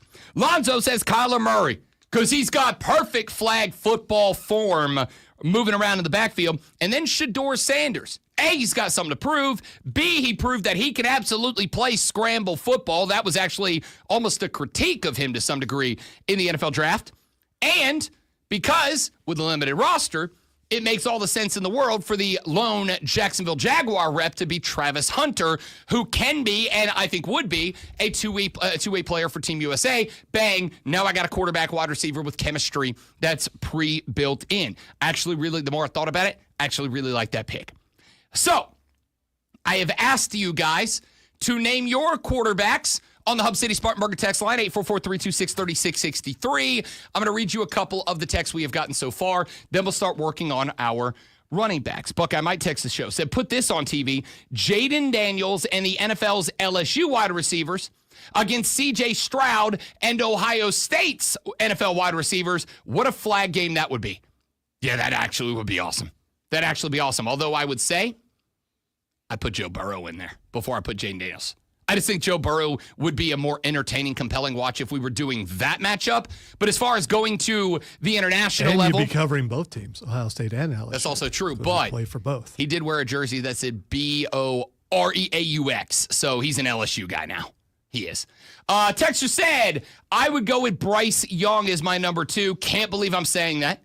Another texture said, Tom Brady out of retirement to win gold. Here's the thing. Initially, texter, I went, I kind of don't hate that. But then I went, yeah, I kind of do. Because it wasn't exactly like Brady was sprinting around in the backfield as an active player. And quarterbacks got to have wheels in flag football. Brady doesn't have wheels. He didn't have wheels when he was an active player. He certainly doesn't have wheels 2 years out of retirement. Now, I'd let Brady coach it. I'd let Brady be my coach. I'd let Brady be my quarterback coach for this thing. 100%. I don't know. You want goodwill. Watching him on the sideline screaming at someone probably doesn't look like goodwill. Again, I think there are 3 groups. There's the love Brady, hate Brady, and apathetic towards Brady. And I think the hate Brady group is probably the smallest of the 3. I think if you got Brady involved even if you dislike him, you go, but my dude does have 7 rings. Like, maybe he's the right guy to coach up quarterback, even if this is not his style of football. Texter said, you don't need an arm cannon in flag football. There's a lot of misdirection and pitch backs in flag football. That's a fair and valid point, but I think having a boom cannon of an arm is an added benefit, right? If I can get the same legs and the same accuracy, but one quarterback's got a deep gun boom cannon on him, and one guy doesn't, and that's an added benefit, I'll take the guy who has it. If the two quarterbacks are otherwise equally matched, I'll take the guy that I know. If I send Tyreek on the 9 route, and he's just going to burn some accountant from Germany in the silver medal game, or in the silver medal qualifier, gold medal qualifier, I know then I'll take that guy. You keep saying that, but I looked it up, and over 100 countries play flag football right now. Yeah, but So I'm not at the level of an NFL player. I get that. Go look at Team USA's flag football team. They're all like teachers and Well, they're not going to make money playing flag football, but still. and neither and that's in a football obsessed country. What do you think the flag football team looks like in France? I don't know. China probably pays their team. It just, Maybe so. Maybe so. All the more reason to get the right dudes. Let's see. Buckeye Mike says, no tight ends. I can't believe I didn't think about Travis Hunter. Yeah, I got to tell you, I went back. I actually removed a guy from my roster to make room for Travis Hunter as a wide receiver. Now, here is the way we are doing this game. The way that we are doing this game is we are just picking 10 offensive players. We will pick 10 defensive players, and then on a later date, we will take those 2 rosters, and we will pick the best 10. And that includes figuring out, of our wide receivers and DBs we select, who do we think are going to be the best two-way players? And if that is the case, then I think by default, Travis Hunter from Jacksonville is on this list as a, again, bona fide two-way player. Texter said, I'm taking C.J. Stroud. That's like 3 votes for C.J. Stroud. I like that. Who else do you guys want as your quarterback? Texter says, give me Jaden and Lamar. You know what?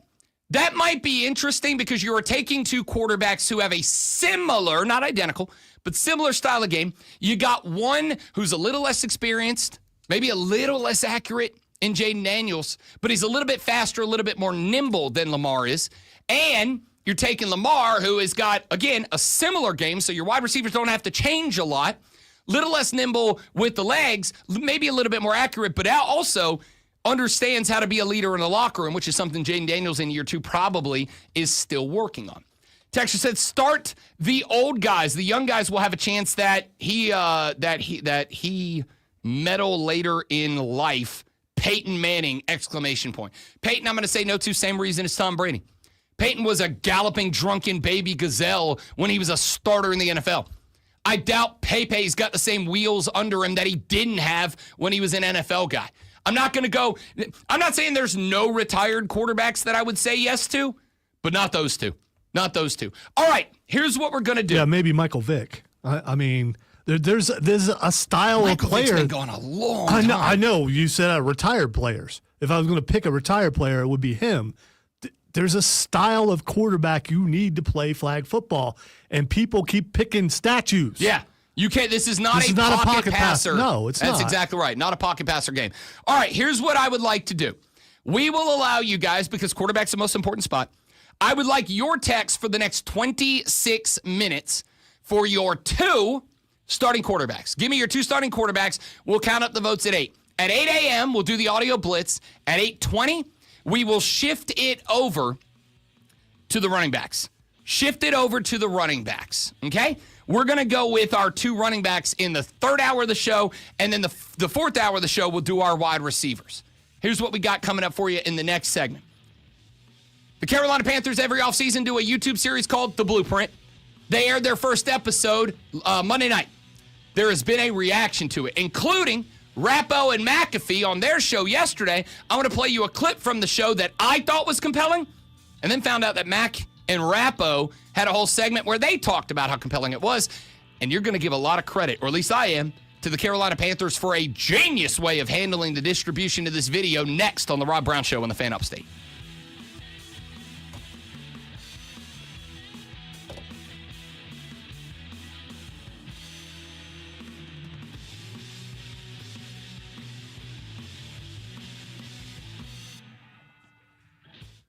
Jalen Milroe, interesting. You know what? That's an interesting pick.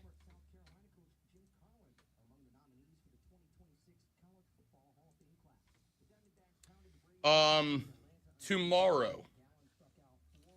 I hate to do this because it's benchmark, but do you mind doing Fight Club at 8:20 instead of 9:20 tomorrow?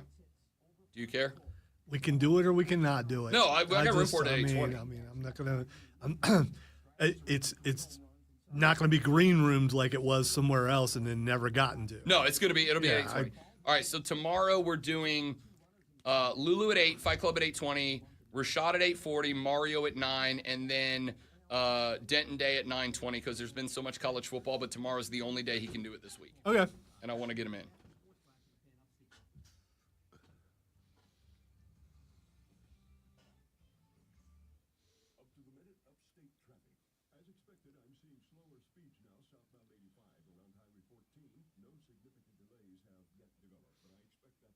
That's probably true, Jacob. But Rob said earlier that we'll do this again when it's time for the actual team to be fielded in 3 years.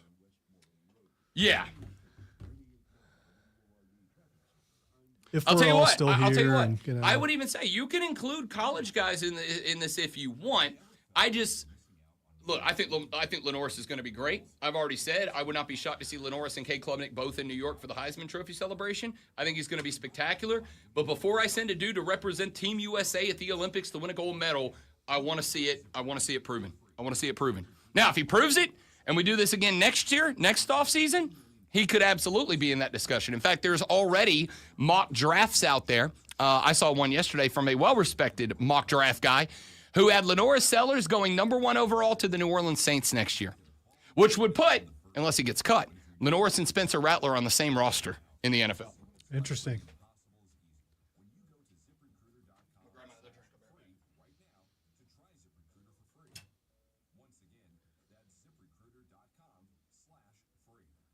This is where he said he's going to grab his licorice. I mean, maybe that is what he said.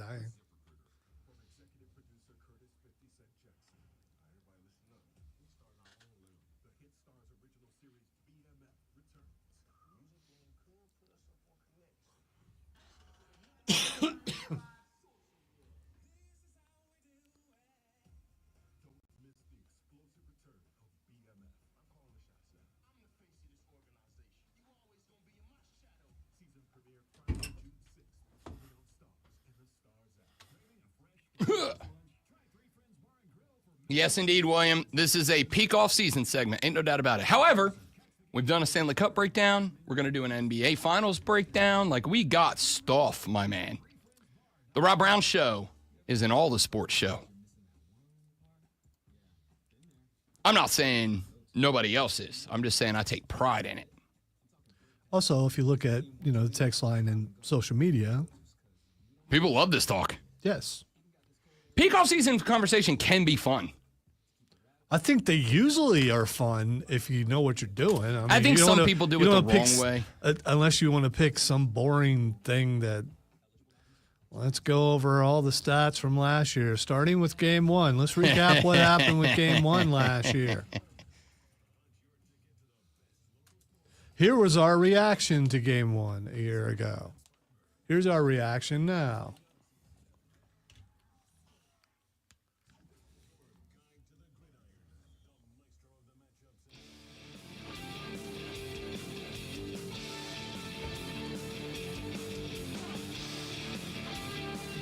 Going to get to this Panthers stuff here in just a minute. Before we do, I want to tell you tomorrow's show unmissable because of the lineup we have for you from 8 until 10 o'clock tomorrow. At 8 o'clock, Lulu Kesson of the Greenville News will join us. We'll check in on all things South Carolina Gamecocks athletic department.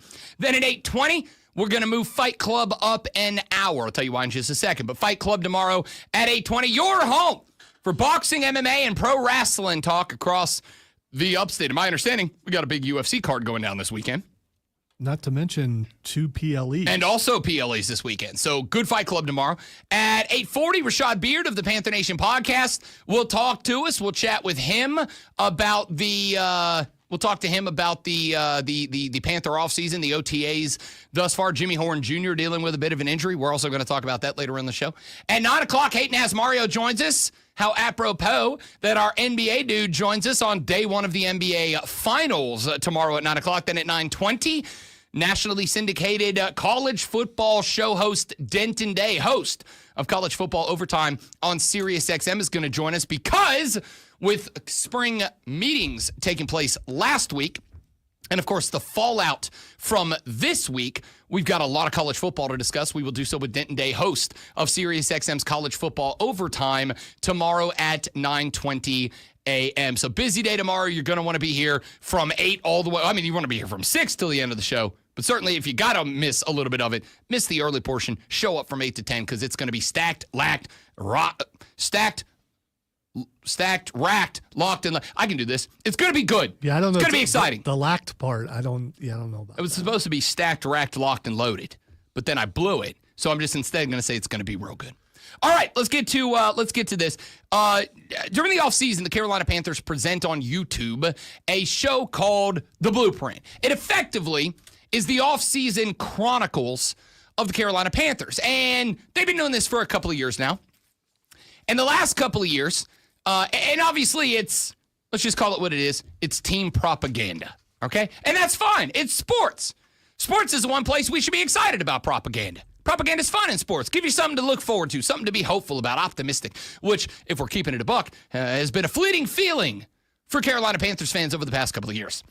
The Blueprint is nothing but propaganda, but that's great. However, you know what's better? When a team actually gives you a genuine look behind the scenes, not propaganda, not we edited and cleaned this up to make it look a certain kind of way, but when they give you actual looks behind the scenes. And there was a bit of that in the Blueprint episode 1, which was all about the draft, the lead up to and the run through the NFL draft. Of course, the Carolina Panthers, with the number 8 overall selection, selected Teteroa McMillan, wide receiver, Arizona University. And there was some intrigue in this pick because McMillan, who was a guy that was expected to be around pick 10, 11 at the worst, as early as pick 4, 5, ends up at number 8. And the Panthers, it seemed at the time, knew who they wanted and went and got him. But yesterday they put out this video, and it turns out that it was not as simple as we're on the clock, here's the card, go get Teteroa McMillan. Turns out the Panthers were indeed working the phone lines. Here's a little bit of the video. You're going to hear a couple of voices in this clip. The two that you are going to hear primarily, right up front, Dave Canales, head coach of the Carolina Panthers. And then second, you're going to hear Brant Tillis, who was the man who was working the deals for the Carolina Panthers. It's audio only for you on the radio. You can go find this clip if you want. I found it compelling. We're going to talk about it. Here's that clip. He said, and then not had it play. Let me try that one more time. Why can't things work the way I want them to? Okay, I got to change my speakers over. This is just radio at its best. I got it. Here is that clip.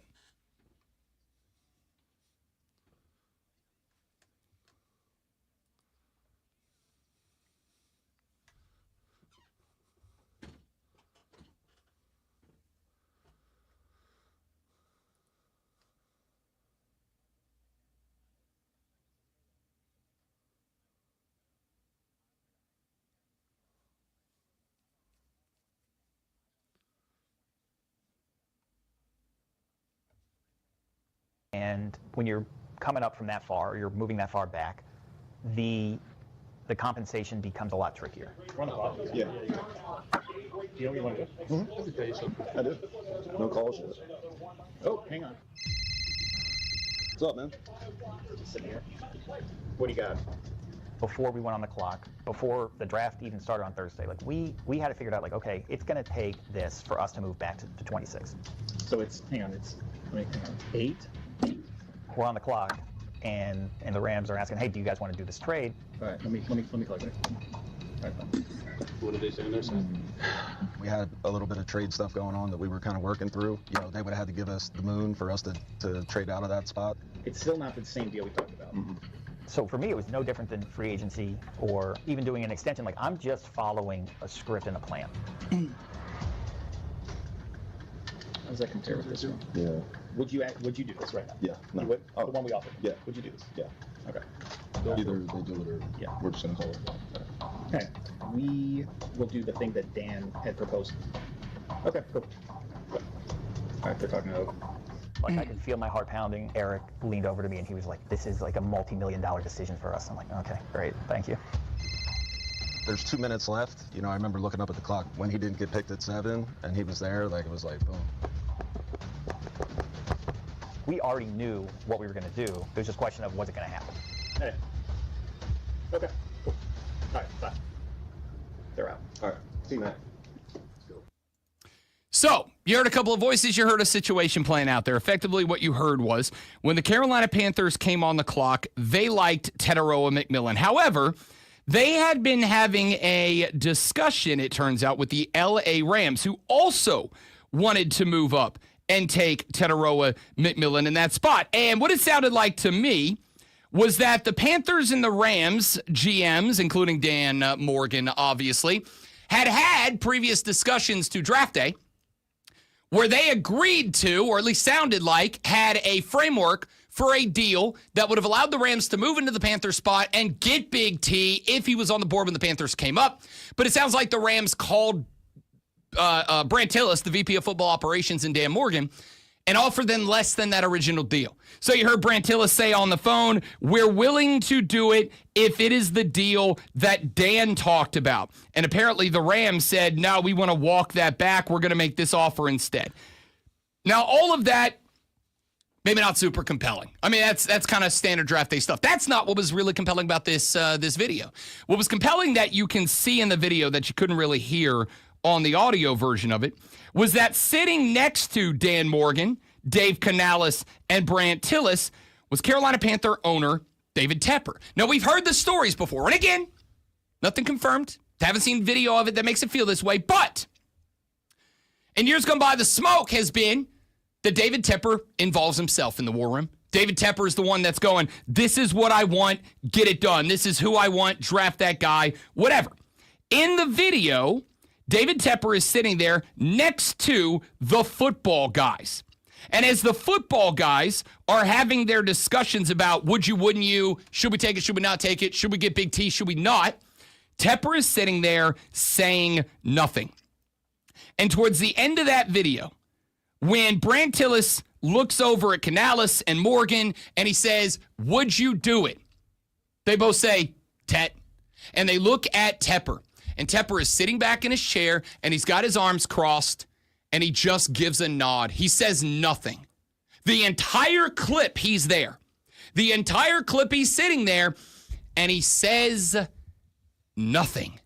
He's not. I'm not saying that he's not involved. He's obviously involved. He's there, but if I recall, there's a little hesitation, and it's like, okay, he's going to say something, and then he says absolutely nothing. I'm like, okay. Yep. He is, it feels like, again. Did you scan the room looking for someone? No, I did not look for Nicole. I was going to say, I know what you meant. I admittedly, I scanned the room. I mean, when I'm watching the video yesterday. Yeah. Now, I'm sure she was there, but she was not sitting next to the powers that be during the time it was decision time. And apparently it was a big decision because Ian Rappaport was on the McAfee show yesterday. And he was asked about this whole scenario. What were they looking to trade for there? Okay, first of all, I do agree. I noticed that too. Like, Tepper was right there. You could tell, obviously, like, in tune with it, but let them do their thing. Dan Morgan and Brant Tillis have a really good relationship, and you could really see them kind of feeding off each other, like Tillis with the numbers, knowing kind of the value on the phone with the trades. Morgan being like, all right, if we're going to do this deal, and, I really felt like they wanted to pick. There was all this stuff beforehand about, like, Panthers are open to trading. Obviously, they were, but, like, T-Mac was a guy who you could tell, like, they wanted to pick. They would have had to be blown away. They didn't get their deal very quickly. T-Mac. I thought that was a cool moment. The Rams were the other team. They were on the phone with them. And there had been, some rumors about the Rams potentially coming up. Obviously, those were real.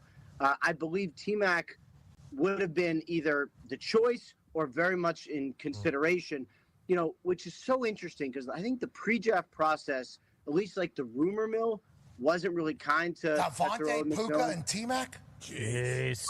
Right? I mean, but think about how highly the Rams had to consider him to be willing to trade all the way up. Like, that means they think he is a true number one elite guy. And for the Panthers to turn down what they no doubt had to turn down from the Rams, that they think that too. And I think, to me, that kind of puts it in a little bit of a different light as far as like how highly thought of a prospect he was. I love that clip. Yeah, I like that clip too. And for the exact same reasons. The thing that jumped out at me at first, and I do think that this is probably something that is only going to jump out to someone who loves or covers the Carolina Panthers, and that is the proximity to the decision, yet the lack of input from David Tepper. Now, Keegan does his best Lonzo impression on the face stream by saying, how do we know this isn't more propaganda edited to make it seem like Tepper is hands off, it's a work? And that is honestly, normally, I get real frustrated with Zoe when he thinks that everything that I like is a work. By the way, I thought it, but I didn't say it. Thank you, Keegan. Ordinarily. Because I know how easily video can be edited. 100%. Yeah, if I can do it, anyone can. I was also in television news. I ordinarily get real frustrated when I play something fun for you guys, and then Lonzo goes, no, that thing that is fun and you enjoy, no, it's a work. It's fake. You're getting taken. Because I'm sure a lot of the time he's right. I'm sure some of the times he just hates fun. I thought the same thing. Yeah, that's me. But I would also say this. It does come on the heels of multiple beat reporters over the past 7, 8, 9 months who have repeatedly said, Dave Tepper's been hands off. You're not seeing Tepper in the admin room anymore. You're not seeing him having the one-on-ones with the VP. You're not having the one-on-ones with Dan Morgan or with Dave Morgan. And on top of that, Dan Morgan, on top of that, nobody thinks Dan Morgan would have A, taken this job or B, stayed in this job if all he was a proxy David Tepper. If his job was just facilitate whatever Dave Tepper wants, Dan Morgan probably would not stay in that role. That's kind of not the guy that at least we think that Dan Morgan is. So I, for the moment, I am willing to give the Carolina Panthers credit that this is not all that edited. And I will say this, in the clip that they posted, it's a pretty good length of time where it doesn't seem like there's a lot of cuts around it, right? And usually cuts are the mark of something being heavily edited. There's not a lot of cuts. It's not like it's going like Dan, Dave, Brant. I forgot Brant. It's not like they're doing that. It's kind of a wide angle 3 shot of the 3 of them having these conversations. And Tep's not really involved. He's just kind of sitting back like, I'm going to let the boys be the boys. So combining the fact that has been the smoke around this team for the past year, and the fact that it does not appear that video is all that manipulated, and combined with the fact that I just want it to be true. Yeah, I want it to be true too, which is why I didn't say anything opposite about things being edited or anything. I want this to be true. As do I. It's gave me some excitement. I was just like, wait, what? Cool. I am willing to accept that is the reality for now because of 2 things. Number 1, I genuinely believe that has been the Achilles snapper for the Carolina Panthers the last handful of years. The Teppers wanting to believe that they're the football guys in the room, and they're not. And number 2, because of the fact that, again, we have had beat reporters who cover this team for the past couple of years saying in the last year, Tep's gone hands off.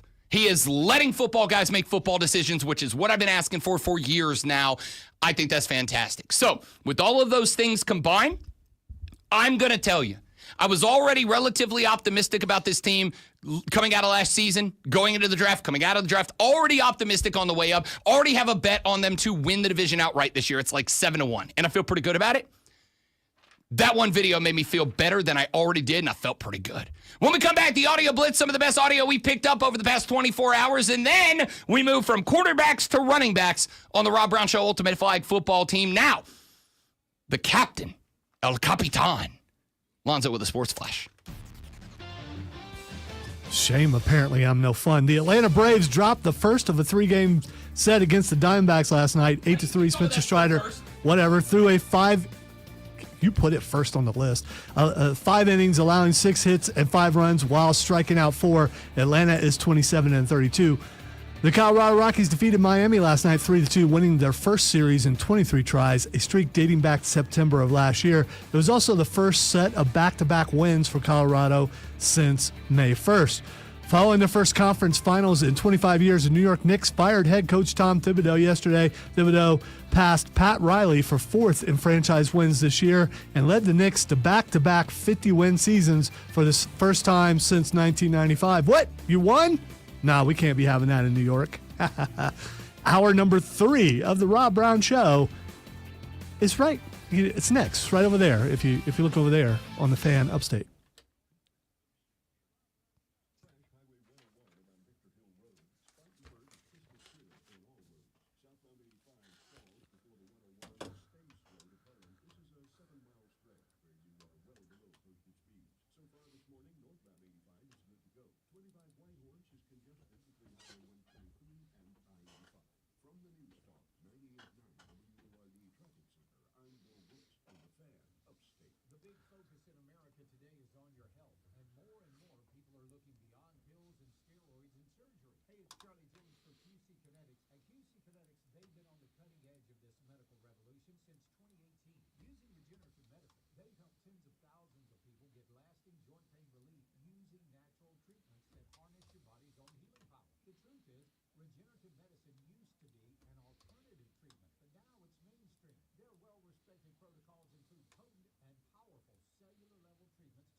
At its best. I got it. Here is that clip.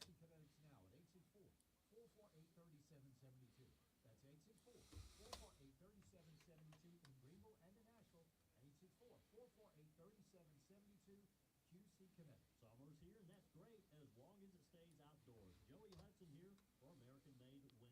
Don't go through another summer letting heat in and your money out. Update your windows and save. Right now with American Made Windows, get 12 months same as gas for qualified buyers and purchases, including our new all-black matte frame model. To get started with your new windows, visit amwupstate.com or call 864-499-8853. That's 864-499-8853.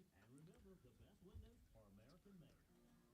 Dads, always there for us through all the bumps in the road, whatever we put them through. At Ingles, might we suggest this Father's Day, give a dad more than a necktie or monogram golf balls. Give him a hug and tell him you love him in your own special way. To the ones who've given so much to us, we say, Happy Father's Day, Dads. Pretty excited.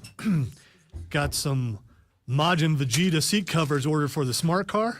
It's going to look good. Unless where we ordered them from is not a good place and we didn't realize it till we get, there and find out it was actually for a smart car.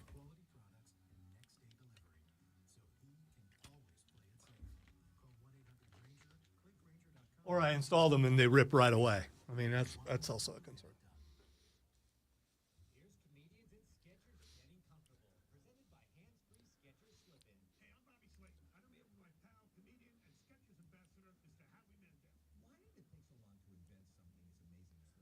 I'm guessing you mean State William. I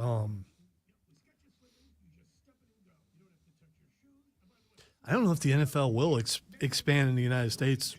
Rob's talked many times about them going European. I think the next time, I agree. Next time there's a new team, it's not going to be here. It'll be in another country.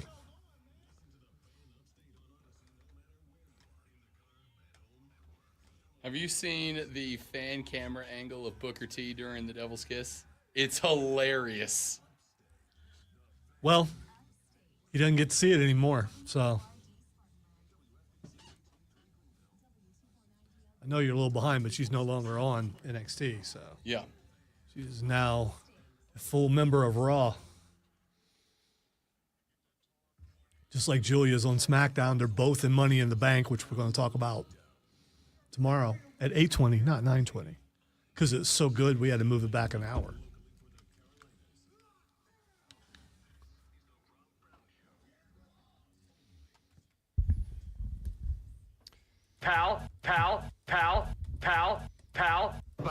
Buddy? The Rob Brown Show back on your radio, the fan upstate. Rob Brown, the Great Lonzo, and you be a part of the show. 844-326-3663. That is the number to the Hub City Spartanburgers text line, 844-326-3663. Okay, that's good.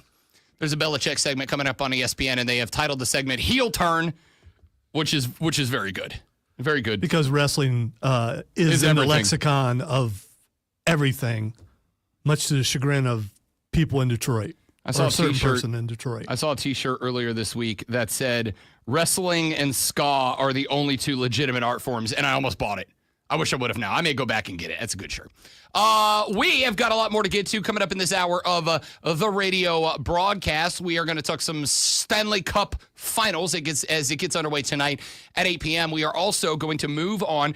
After tabulating the votes, our flag football lineup is going to include at the quarterback position Jaden Daniels of the Washington Commanders and Kyler Murray. We got enough fan votes that Lonzo gets a QB and Rob gets a QB from our selections onto the Rob Brown Show roster. Jaden Daniels and Kyler Murray are your picks as quarterback as voted on the Hub City Spartanburger text line. Lamar Jackson just missing the cut by one vote to replace Kyler Murray as QB2 on the roster. We're going to move to our running backs coming up in the next segment of the show and see which two RBs the RB show decides it's going to send to the Olympics if it was to be held this year. Obviously, we're still 3 years out, but who cares? This is fun and I like it. But right now it is 8 o'clock and we have a benchmark segment in this segment. That benchmark segment is the Audio Blitz. It's the best audio that we have picked up over the past 24 hours. Sometimes sports related, sometimes sports adjacent, sometimes isolated entirely. Let's get to a couple of the clips. This came out a little bit earlier in the week, but I got to tell you, I kind of dig it. After the Conway Regional hosted by Coastal Carolina, there was a bit of a dust-up because one of the games, which was starring the University of Florida Gators, there was some interesting video that came out. The game had to be pushed back an hour. Because, according to the folks at Coastal Carolina, the night before, there was a delay. The games the night before got pushed back a couple of hours, which meant that the next morning, the field crew needed a little extra time to get the playing surface into game shape. They had to push the games the next day back an hour, except for the two teams, one of which was the Florida Gators, was ready to play at the scheduled time and then got told, hey, we need another hour to get the playing surface ready. Well, a video came out of Kevin O'Connell, the head coach of the Florida Gators, absolutely berating the assistant HD and the manager of the field crew, the grounds crew at the Coastal Carolina playing facility.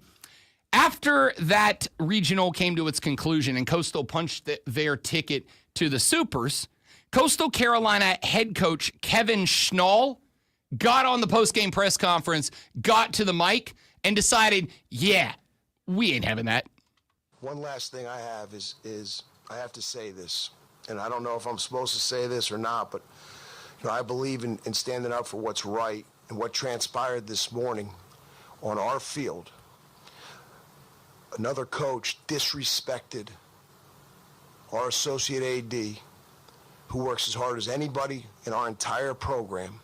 He disrespected our field crew, who are the salt of the earth. These guys would do anything for our program. It's not okay. And this needs to be brought up. Absolutely disrespectful. As a coach, it's our job to mentor young kids. And the way he treated the two site reps, the way he treated our associate AD, the way he treated our field crew is absolutely unacceptable. And that's what I'm most disappointed about. This is a national champion coach who thinks he can come in here and try to bully people around. Disappointed. Somebody that a lot of coaches look up to. For him to act that way, really disappointed. He disrespected a Hall of Fame coach who's the site rep here. He was not having it, Coastal Carolina head coach Kevin Schnall. Went off on Kevin O'Connell, and I'm going to keep it a buck. The older I get, I guess, I don't know if that's got something to do with it, although it definitely does.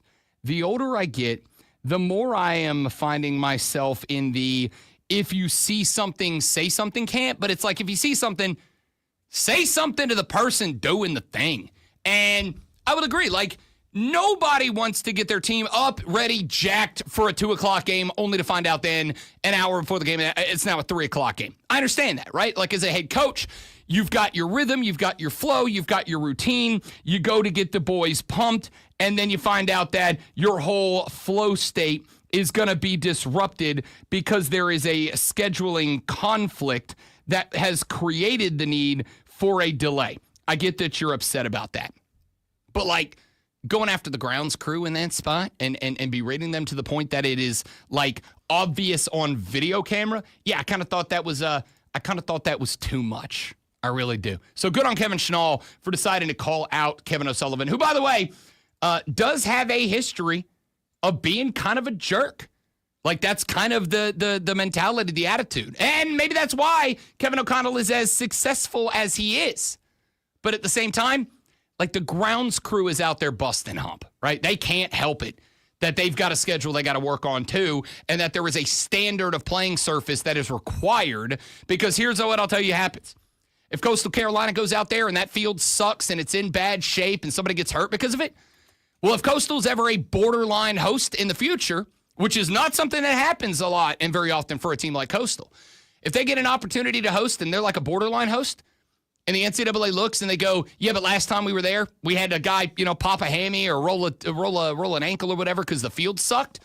They're not going to get to host in that position. So they got to make sure their field's in good shape for themselves and the future of the program. So good on Schnall for doing just that.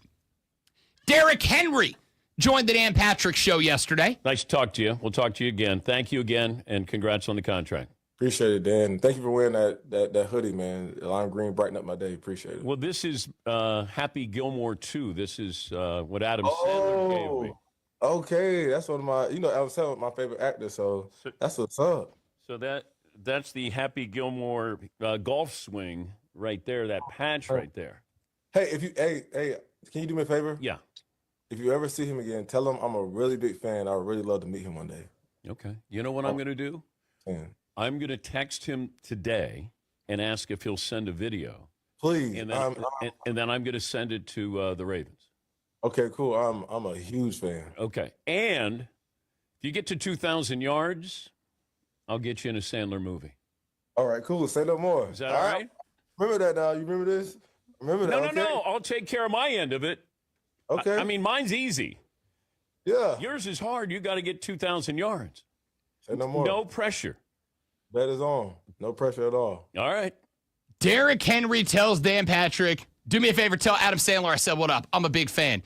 Dano says, not only will I get him to shoot you a video, but if you get to 2,000 yards this year, I will get Sandler to put you in a movie in the future. And the best part of that clip, I know you could hear it there, but if you watch the video of it, Derrick Henry, who, when NFL players do this, they're ordinarily sitting with like a PR rep of the team, right? And that PR rep is going to be off screen. I've done this before. That PR rep's going to be off screen. And if they hear the NFL player on a big time interview like this, maybe start to get into a spot where like maybe they're in a bit of a jam, maybe they're saying something they shouldn't be saying or whatever, that PR rep off to the side will be like, no. Yeah, we've had wrestlers in this very room, and we've, asked, like when we ask if Gunther could chop you. And right away, it's like, no, we're not doing that. Yeah, no, we're not. Yeah, so they, those reps are there for that reason. 100%. So Derrick Henry, when Dan Patrick says, if you get to 2K yards, I will get Sandler to put you in a movie, he looks off screen to whatever PR rep is there, and he goes, you got that, right? Like, you put this down. Note this down. I want this on the record. Dan Patrick said he'll get me in a film, in a Sandler flick, if I go get 2K yards, Patrick's like, yo, my end's easy. Your end's hard. You got to get the 2K. I am telling you right now, the next time, probably next weekend, that I'm up in North Carolina and I can plug down some futures bets, I am betting Derrick Henry over everything. See, here's the thing, though. Let's say they're already in the playoffs. There's a final game. It's a meaningless game. Is the coach going to be cool enough to let him stay in so he can win that bet? Well, we all know it's Harbro. Exactly. And we don't call him Harbro for nothing. No. I think it depends on where he's at. It's the other Harbaugh. It depends on where he's at. If he's sitting at like 1985 yards, then I think he's probably like, you need 20 yards? I'm going to get you, dog. I'm going to go put you in there. You're going to carry the ball 3, 4, 5, 6, 7 times until you get it. But if he's at like 1880, he needs like 120 yards to get there. I think he goes, look, I know you want to be in the film. Let's just call Adam and ask. Yeah, but either way, I'm betting Derrick Henry on the over yards. Here's that other thing that, probably in Derrick Henry's contract, if he gets 2,000 yards, he gets a bump in pay.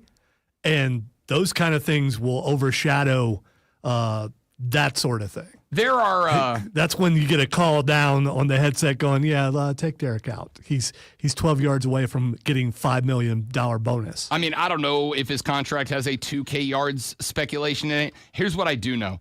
I'm not a big I like Sandler films. A few. The Waterboy's great. Happy Gilmore's great. I honestly can't wait for Happy Gilmore 2. Have you watched the latest trailer? Yeah, it's really good. Extended MJF time. Yeah, it's really good. Yeah, I can't wait to see. And he actually had some lines that I heard. I can't wait to. I know Kelsey's going to be good in it, but I want to hear how MJF is. And as a golf dude, I'm excited to see every golfer I've ever known, including John Daly, in this movie. Like, I'm pretty pumped about it. I'm not a Sandler guy, but I do like some Sandler flicks. I've said for a long time, Sandler himself isn't great, but he's surrounded by so many great cameos and other actors in the movies that the movies inherently end up good. Wow. You say he's not great. I know if you didn't catch it, I didn't have my mic on. You say he's not great, but he writes all this stuff. I mean, so if you don't think he's a great actor, that's fine, but he wrote all this stuff. I'm fine with a good writer. Like, I just think that the movies are good because of everyone around them, not just Adam Sandler. Whatever. It doesn't matter how I feel. If Derrick Henry says, I'm a huge Sandler fan, and goes full bro crusher, he's like, yo, Dan, can you tell Adam I said hi, right? Like, that's the thing you do when you find out that, like, one of your friends has a hot girl that you want to get a date from. You're like, hey, can you tell Christy I said what up? Right? Like, that's what Derrick Henry did that for Adam Sandler. That man's getting 2,000 yards. All right, let's get another one in here. All right, I just looked this up really quick. Yeah, Derrick Henry's contract with the Baltimore Ravens includes a $500,000 incentive for 1,300 or more rushing yards. So, he'll be way past that. He gets a, yeah. So if he's past the 1,300, he's already got the bonus. So letting him go ahead and get the 2,000 would be cool. Derrick Henry over rushing yards prop for the season, no doubt about it.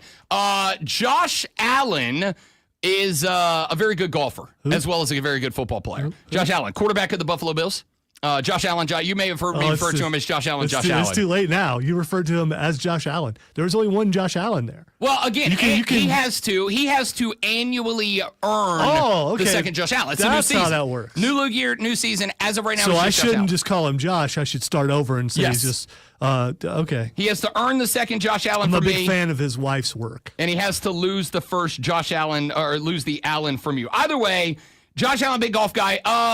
The Swing It and Ding It podcast is a golf podcast, and the host of Swing It and Ding It, which is a great podcast name, by the way, bumped into Josh Allen at a golf course not too long ago, told a story that I love about JA-17. Josh Allen says he's addicted to golf. I found this story.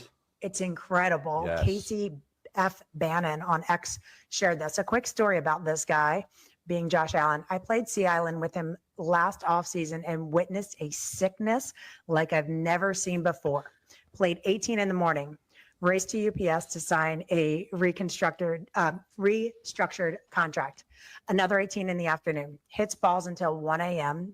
On the King Cottage, they have a private range. And lights. Was back. Yeah. Yep. Was back on the range the next day at 7 a.m. Said his driver was, quote, too spinny, walked over to the performance center and did a driver fitting at 8 a.m., drove straight to a hoopy for 36 more. This guy has got the sickness. He's obsessed. I love it. Yeah. He's obsessed. I love to see it. Yeah, and then to say that he tipped all the staff, took really good care of everybody, and never once talked about football or himself. What a Love guy. that guy.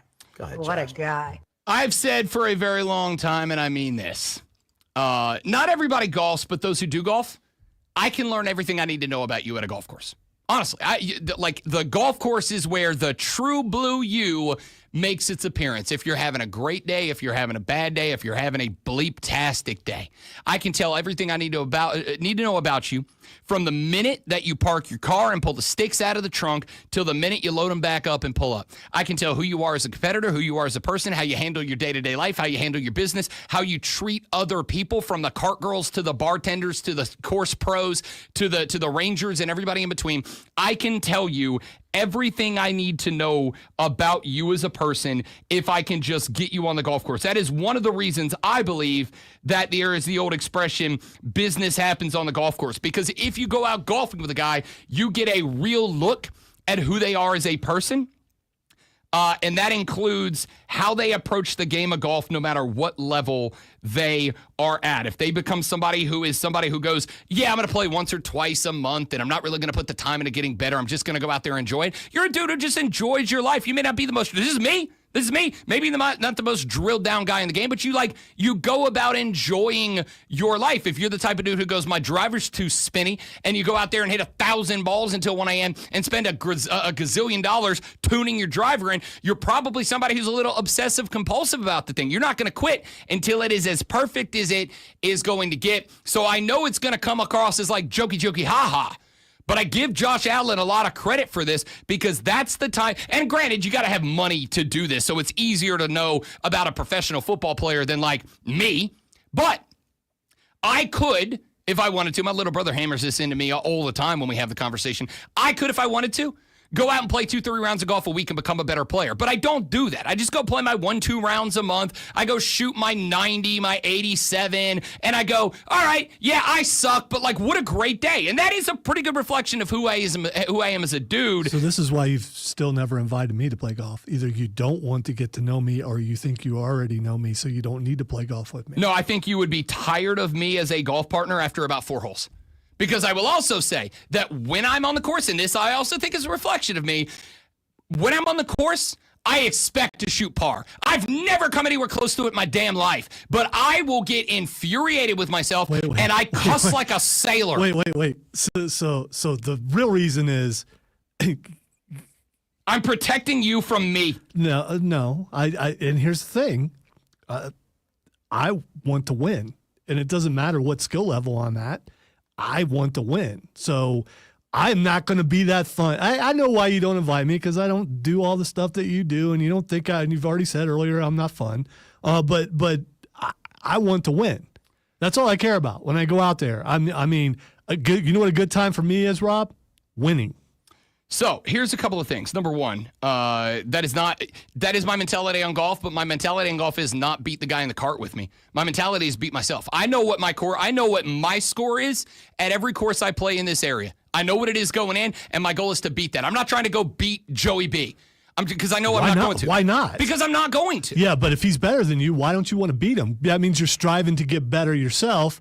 And if you actually if you beat him, you wouldn't be excited about it. I'm not going to beat him. Joey B shoots a 76. With that kind of attitude, you're never going to. Again, and I'm going to say this lovingly, respectfully. Which means it's not going to be. Right. This is the mentality of somebody who doesn't know golf. All right? It just is what it is. Right. Have I ever played golf before? It doesn't matter. You know why you don't know? Because you never asked me to play golf. Have you ever? Yes, that's the reason, because you can't play golf without me. The reality here is anybody who has that level of obsession with being a better golfer is the exact type of person who is going to have that type of obsession at being the best at whatever it is the thing that they do. Well, you couldn't play with him because obviously he's out there, he wants to win. And you've already had a defeated attitude. No, see, I can't beat this guy. I believe you strive to get better and try to be better than the guy you're playing with. And you play with people who are really good, hoping to get as good as them, to get tips from them, to see how they do things so you can improve yourself. You think Tiger Woods is a good golfer? I think he's one of the greatest of all time. Okay. Because Tiger Woods' philosophy on golf is I don't give a damn what the other guys on the course are doing. I'm going to beat me, and I'm going to beat the golf course. That's the mentality I take to golf. It has nothing to do with beating the guy next to you. Golf isn't a dude v dude competition. It is, though. It's not, though. It is. It absolutely is. No. There's no game, unless you're playing solitaire, where you're not trying to beat the person that you're with. Okay. If that is how you want to feel about it, I respect it. That's fine. I am telling you, that is how you do not get better as a golfer. That is how you throw away shots on the golf course. Or you don't get better as a golfer because you realize I can't beat this guy. I mean, come on. All right, well, let's go with the dude who plays golf versus the dude who doesn't. That's what I'm going to go. That's the most jackass thing I'm going to say today. And I acknowledge that. Which, again, you don't know that. When's the last time you played golf? It's been a while. When's the last time you played golf? A week and a half ago. Wow. Played 2 rounds in a day, as a matter of fact. People on the stream, you saw the elitist look? No, it's not elitist. It's just I am telling you your approach to that game is wrong for getting better. How would you know? You've never Because asked, it's you've never asked me to Tiger play. Woods' game. You never asked me to play. When we come back, we have selected our quarterbacks for the Rob Brown Show Ultimate Flag football team. Now we select our running backs. Who are the 2 guys that if we had to send a team right now, you are sending to the Olympics to carry the stars and stripes, the red, white, and blue on the crest into battle? I'll give you my picks. Lonzo will give you his, and then we'll see who y'all like next on the Rob Brown Show in the Fan Upstate. 3 friends. All right, guys, quick break. Be right back. Yeah, quick break. Be right back.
So, Shane, I guess you're talking about me.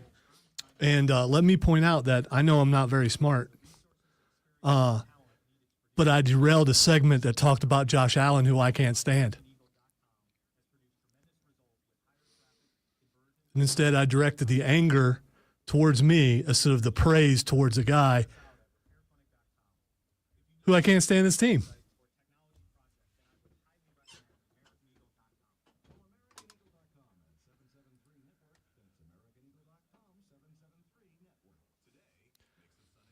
If you go on thinking I'm dumb, I probably am.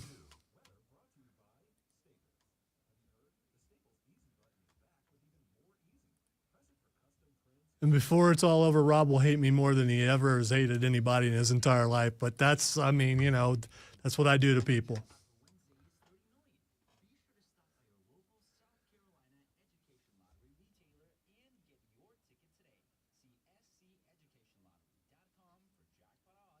Oh, okay. You shouldn't be mean to Rob that way.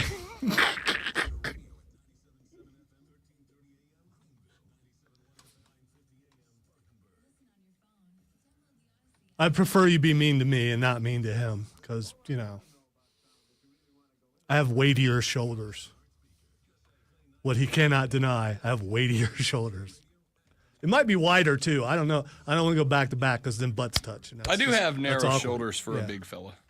It's kind of unfortunate. It's basketball players. I mean, some of them, you know.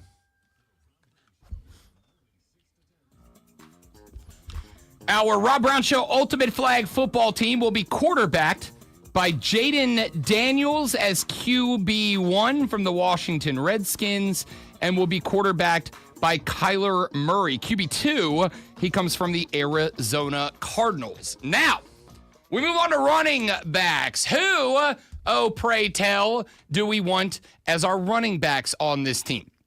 Remember, you only get one player per NFL team. You do have to take that into consideration. So, hypothetically, if you said, I want A.J. Brown as my wide receiver, you can't have Saquon Barkley as your running back, number one. Number two, running back in flag football is really all about hands, speed, and agility, not power. Guys like Derrick Henry, not even going to be considered. Guys like, I'm going to even say, Saquon Barkley, as good as he is, as nimble as he is a power running back. Probably not my guy. We are looking for dudes that can catch the ball out of the backfield. We are looking for dudes that can average yardage. They are yak daddies. We are looking for dudes that can scramble. Pick number one for Rob Brown's version of the Rob Brown Show Ultimate Flag football team from the Atlanta Falcons.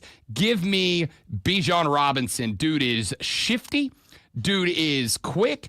And dude can catch the ball out of the backfield, which is what we are looking for in a flag football team. On top of that, respectfully, there's no other Falcons that are even in consideration for me. So it's not like I feel like, okay, I'm kind of hamstringing myself if I go with this guy out of this spot. I'm going to give you one more name. And I don't know how many of you will join me on this one, but I think that this dude is one of the elite pass catchers. He's a dude that I told you last year was going to be an impact player, and he did. Last year, 1,009 rushing yards, averaged 5 per carry, ended up with 16 rushing touchdowns, 3 receiving touchdowns, and most of those came late in the season after they realized, we're going to have to run the ball a little bit. James Cook, running back from the Buffalo Bills. Now, I look at this wide receiver core, good wide receiver core, guys like Keon Coleman, young guys. There's some opportunity here. It also takes Josh Allen, but I've already picked my quarterbacks. And as much as I love Josh Allen, he's more of a power running back than a finesse guy. I need speed and shiftiness. James Cook fits the bill. My 2 running backs on this squad are going to be Bijan Robinson from the Atlanta Falcons and James Cook of the Buffalo Bills. Lonzo, where are we going with running backs? I think there's an obvious choice, and you're going to say, well, he's injury prone, and Christian McCaffrey. I mean, I think he is, when you think flag football running back, it's Christian McCaffrey because he's shifty, he's quick, he can run precise routes if you're going to throw him the ball. So that's my number one. And my number two, I completely agree with you. I mean, disagree with you. I'm going with Saquon Barkley. And here's the reason why. At his size, yes, he's a power guy, but that leapfrog backwards shows he has agility. And I think if you are that plumber from Germany or whatever you said, maybe he's not real learned in football, and he looks at him and goes, oh, that guy's not going to be fast. That guy doesn't have moves. And then next thing you know, he's scoring a touchdown. So 16 games, 345 attempts, over 2,000 rushing yards, a 5.8 yard per carry average, 13 rushing touchdowns, 33 snags, 278 receiving yards, 2 receiving touchdowns, and just 1 fumble lost for Saquon Barkley last year. Listen, he is the best running back in football. There is no question mark about that. I just don't know if the game fits as well in a flag format. Lonzo says he trusts that it does. So Lonzo going with Christian McCaffrey of the San Francisco 49ers, Saquon Barkley of the Philadelphia Eagles, Rob Brown going Bijan Robinson from the Atlanta Falcons, and James Cook of the Buffalo Bills. We now turn to you, ladies and gentlemen. You have selected for your 2 quarterbacks, Jaden Daniels of Washington and Kyler Murray of Arizona. Lonzo and I have now just made our suggested picks at running back as your co-GM, but it is up to you to snag the 2 running backs to send to the Olympics as our flag football representative. So the Up City Spartanburger text line is open for you right now at 844-326-3663. 844-FANFONE. Text me your running backs right now. We have got a texter that says he is going with Derrick Henry. Look, I love Derrick Henry. He's one of my favorite football players in general because he's a bulldozer with cleats on. But here's the thing, running over dudes in flag football, instigating contact, and I'm not a flag football expert, I acknowledge it, but I do not believe that you are allowed to just crush bros in flag football. And even if you are, if you run into a dude, do you know what else runs into the dude? The flag's on your waist. The thing that he has to pull off of you. So even if you crush a dude, if he gets that hands up and takes that flag off, there's no more yak yardage in that moment. So I don't know that Derrick Henry is the right pick in that spot, but it is up to you, guy. Keegan suggests Jahmyr Gibbs from Detroit as an option. Shane agrees on Jahmyr Gibbs and James Cook. Brian's got an interesting pick. He says Cam Skattebo from the New York Football Giants in that mix. Skattebo was really good at Arizona State because he was kind of combination power back and finesse back. Like, he was a yak daddy, but he was also a dude that could kind of get outside and make some moves. I do think that Cam Skattebo has got to have a little bit of room before he gets into that finesse flow state. But I do think, like, you could design a flag football offense around Cam Skattebo. So I don't hate that pick. Plus, you got some youth there. He's still got some spring in the step. He's still got a little bounce to him on the outside. Buckeye might text the show. He said Travion Henderson and Christian McCaffrey. So that's 3 votes out of the gate for Run CMC. During the break, I want you to text me your running back tandem. You get 2. You get a 10-man roster. On the starting spot are a quarterback, a running back, and 3 wide receivers. So you get 2 running backs. Who are the 2 you are sending to carry the stars and stripes into battle at the Olympics? Question mark. And you can, by the record, because Keegan said, can we send Lamar Jackson as a running back? You can, but don't you kind of want a guy you can trust the hands? I don't know how good Lamar Jackson can catch. And the running back is effectively a short pass receiver that you are trusting is going to be able to make some shifty moves down the field and take a short yardage catch and turn it into a big game. That's why I like Robinson. That's why I like James Cook. Or maybe you want to do like a fantasy football flex and pick another wide receiver to go into that running back spot. That's on the table too. But let's say we're picking from the running back pool. Who do you like? Who do you got? 844-326-3663. Text your pick to that number. We'll take your votes up through the end of the hour. Hour 4, we'll do our wide receivers. The Rob Brown Show's on your radio. It's the Fan Upstate.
Got to be honest, and I'm not looking for anything here, but I've been telling my wife, like, for the last week or two, I go home and think I'm the meanest person alive. Sometimes I say things that I think are funny, and they end up being hurtful. And I don't know if it's my age or what, but I do feel bad about some things later. And I wonder if I'm the only one who does that.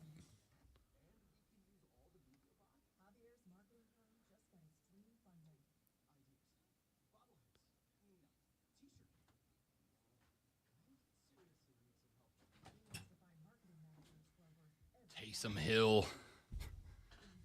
Yeah, but don't we love Taysom because he's a quarterback, running back, tight end, wide receiver who runs over people?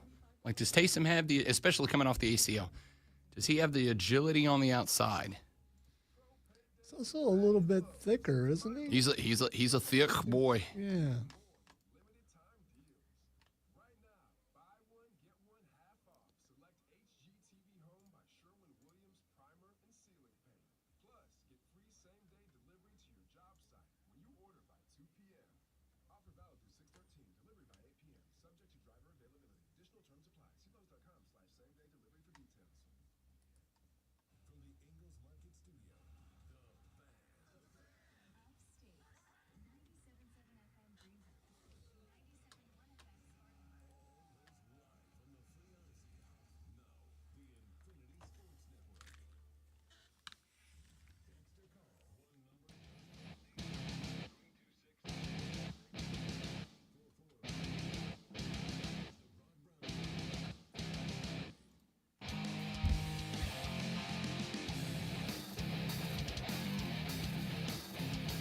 The Rob Brown Show back on your radio. It's the Fan Upstate. Rob Brown, the Great One, Lonzo, and you. 844-326-3663.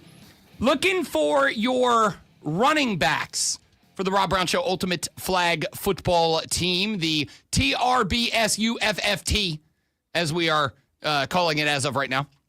We have got so far for your quarterback spots, Jaden Daniels and Kyler Murray. Lonzo and I have submitted Baker Mayfield and Shedeur Sanders, but we took your votes, and we will have Daniels and Murray representing. Lonzo suggested Christian McCaffrey and Saquon Barkley as the two running backs. I suggested Bijan Robinson and James Cook of Buffalo. As of right now, we both have one of our two at this position, as well as Christian McCaffrey and James Cook are the two vote getters from y'all right now. We will take your votes up till the end of the 8:00 hour. Buckeye Mike said Tyler Warren at running back. That's an interesting concept. Maybe that's where you put your big tight end, but I would also argue I need a running back who can work all angles of the field. I can get a big, tall wide receiver to be my flag football red zone guy. Is there a strategy where you get a bigger, wider guy just because people can't see around them? I think that it gets you like a couple seconds. Yeah, because your running back typically also plays center, and your running back typically is going to be the guy that stands hands behind his back, kind of acting as a meat shield to buy your quarterback sometime, and then releases on a route. So maybe there's some element of that, because usually in the way that I understand it is I did play flag football in college for like 2 years, so I'm kind of an expert. Your linebacker on your defense ordinarily is going to stay in that spot. You're going to have a pass rusher going after the quarterback. You're going to have a linebacker assigned to the running back. He's going to stay there as kind of a spy, and then he's going to go with the running back when he releases or if he releases on the route. Otherwise, just kind of play a middle zone. So maybe that is a spot you could put that guy. I just think I can get height out of my wide receiver somewhere, pick a tall wide receiver, and then utilize that spot as my quick release, run the out, yak daddy running back. All right, we'll talk more about that coming up. But right now, send your running back votes to 844-326-3663, and we'll see which two you guys are looking at sending to the Olympics if they were played this year. We do have some news on the House v. NCAA settlement front, which we had John Blau on Monday. John has been doing an excellent job covering this court case as it has progressed. I asked John Blau on Monday. I said, hey, look, here's the deal. I thought that settlement was expected sometime at latest last week, yet here we are on June 4th. We are getting to the off season. We are getting to a point in the calendar where financial institutions have big-time decisions financially that they have to make. And obviously, many of them are hesitant to do anything. And oh, by the way, that's not taking into consideration that conferences have big-time football decisions that they have to make, and many of them are waiting to see what the structure of college football is after the House settlement is reached, or if it's reached, before they make those decisions. Yet here we are, June 4th, and we do not have a decision yet. What can you tell us? And John Blau said effectively what I said. I thought we'd have a decision by now. The fact that we haven't is very interesting. The fact that we haven't tells me that there is a lot more going into this than maybe we know about, et cetera, et cetera. Well, last night, Brandon Marcello from CBS Sports put up an article titled, quote, $2.8 billion House v. NCAA settlement hangs in balance as federal judge extends response deadline. Byline. While Judge Claudia Wilkins' decision lends room for optimism the case will be resolved, it also pushes back the timeline yet again. And in the article, Brandon Marcello, who is covering this for CBS Sports, says that the case took another turn on Monday night. A federal judge granted attorneys involved in the settlement an extension to file summary judgment and debert briefing, D-A-U-B-E-R-T. Now, I will tell you that it's probably time for all of us, including me, to learn some stuff here. Both sides still waiting for a final judgment and the original deadline coming on June 6th. The new June 27th deadline provides proper time for a potential appeal. It also pushes the timeline for a potential resolution even closer to the expected start of revenue-sharing payments to athletes on July 1st. So the settlement, if passed it is, that's not really that far away. No, it's not. Not only is it not that far away, it's also not that far removed from June 27th, which is the new deadline, because during the break, as you know me, I love some scientific research to find some empirical data. I did a bit of research during the break, and I found out, to the shock of many of you, that July is the month immediately after June. I consulted the calendar, I found out. Did you ask the Google? No, I actually, because I don't always trust AI research. I actually went and did the research on my own. And I found out that the month of June ends on June 30th, and the month of July follows the very next day, is July 1st. So that gives you, if you are keeping track of this, that gives you, if the settlement is reached on the 27th, 3 full days to figure out what your policy looks like, to share $20 million from your annual revenue to your athletes. And oh, by the way, that also means you have to not just figure it out for your football team, but that also means you have 3 full days to make sure that you are Title IX compliant. Though I do expect there may, capital M, may be some sort of schedule relief for schools from federal institutions about a Title IX compliance? Well, there's the schools that are taking this seriously, which should be all of them. I'm sure they have a plan in place, right? The plan in place thing is yes. The problem is, number one, what happens if there is some sort of term? And right now, as far as we know, the only thing that is up in the air from the initial settlement proposal was the roster limitation thing. And it's not even the roster limitation thing. It's the fact that the original settlement called for roster limitations to go into effect immediately, which meant that, and this did happen, coaches were going to have to just straight up kick guys off the squad. Hey, man, thanks for coming out. Thanks for investing. Thanks for the blood, sweat, and tears. But unfortunately, we only have X amount of roster spots to award, and you ain't that guy. So you got to go. And on top of that, it made coaches kick guys off the squad without the opportunity to enter the transfer portal and find a new place to play, or at least give themselves an opportunity to. So the judge said, nope, y'all got to go back and amend that. I don't know what course of action they are going to take. I don't know if they take the course of action of, hey, we're gonna install roster limitations, but we are going to install them on a grandfathered in basis. That is to say, if you are already on scholarship, then every school gets, relief of X many roster spots. We're going to, instead of saying you got to go from 150 down to 130 in 1 year, we're going to say you got to be down to 140 at the end of next year and 130 the year after that, and then down to that final roster cap number the year after that. Or if they will say we got to go into the effective roster limits now, but any player who becomes a roster limitation casualty, we will open up a special transfer portal for you.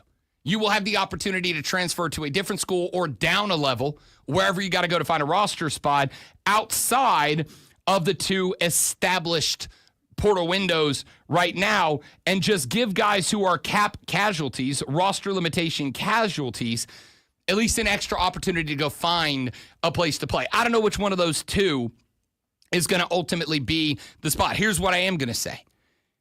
You cannot push this any further back than you already have. You cannot push this back any later than, and for the record, I didn't think you could push it back any further than it was where the deadline was a week and a half ago.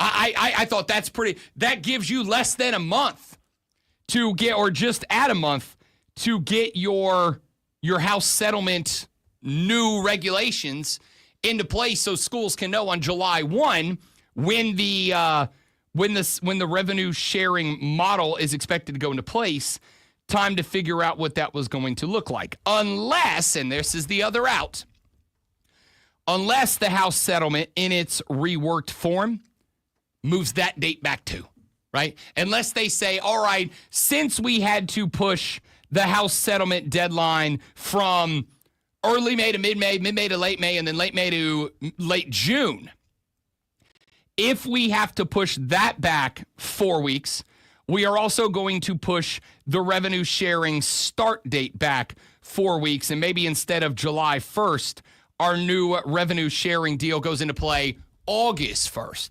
Maybe it goes into play a month later than it was scheduled, so that teams still have that amount of time. I don't know how this is going to work out, but very clearly, and this is why this is most interesting, there was, in this restructuring process ordered by Judge Claudia Wilkin, there was one issue that had to be resolved. Just one.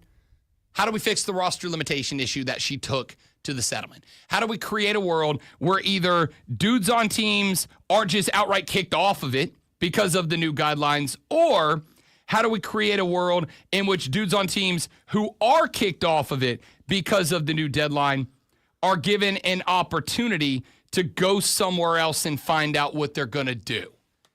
I don't know what the answer to any of this is. So we will keep you up to date on this story as it continues to break moving forward, because now we have another 22 days to wait till the deadline. That's not to say they'll take this thing all the way to the deadline, but we have extended the deadline twice now. And if we extended the deadline twice now, would it happen again? I don't know.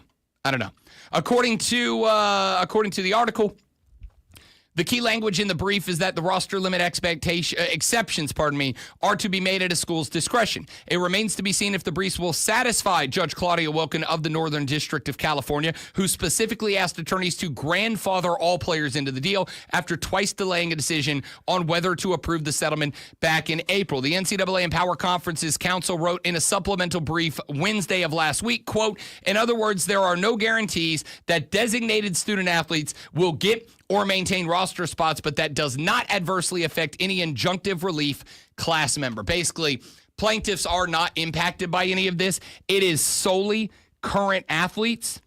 But Judge Wilkin has made it very evident here that the current athletes that are in school, that are student athletes or amateurs, whatever you want to, or professionals, whatever you want to call them, they have just as much impact on her decision-making process as the plaintiffs, as the former athletes who filed this case in the first case. She has said, I want to make sure that the folks that are currently in school, currently on rosters, are just as well protected, just as well taken care of as the plaintiffs who filed the House v. NCAA case in the first place. So we will see We will see where this goes, what happens, but the new deadline is now June 27th, and we will update you on that as we get more information. Now, we got to run to a break. When we come back here in the final hour of the show, I will give you till the end of this break to get your votes in for the Rob Brown Show Ultimate Flag Football Team, TRBSUFFL. Get your votes in for running back. We are going to select from your votes the 2 highest vote getters to go on the roster at our running back spots. In the final hour of the show, we'll do wide receivers. I've also got a handful of sports stories and an NHL Stanley Cup breakdown to give you. Plus, the Braves have a bigger problem than just the fact that they suck. And it's the fact that there may be an issue with Spencer Strider that I picked out last night. I'll tell you what that is in the next segment as the Rob Brown Show rolls on. Now, the ace of the staff, Lonzo with the Sports Flash. That could be taken in so many different ways. The Atlanta Braves dropped the first of 3 games set against the Diamondbacks last night. 8-3, Spencer Strider threw 5 innings, allowing 6 hits and 5 runs while striking out 4. Atlanta is 27-32. Following the first conference finals in 25 years, the New York Knicks fired head coach Tom Thibodeau yesterday. Thibodeau passed Pat Riley for 4th in franchise wins this year and led the Knicks to back-to-back 50-win seasons for the first time since 1995. Apparently that wasn't good enough. Game 1 of the NHL Stanley Cup Finals is tonight at 8 p.m. The reigning defending champion Florida Panthers entered the series as a -110 favorite, but are slight underdogs in Game 1. Colorado Rockies defeated Miami last night 3-2, winning their first series in 23 tries. The streak dating back to September of last year was also the first set of back-to-back wins for Colorado since May 1st. Hour number 4 of the Rob Brown Show, that's the show, is next.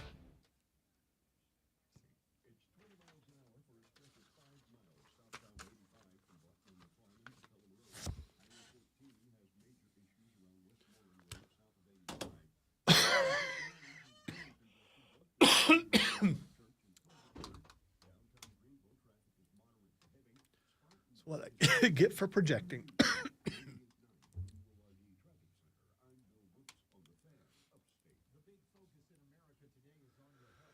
Worth it to have one solid read, though.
Just saying something on Twitter, and no offense, you will put these people out of business. You will agree with me.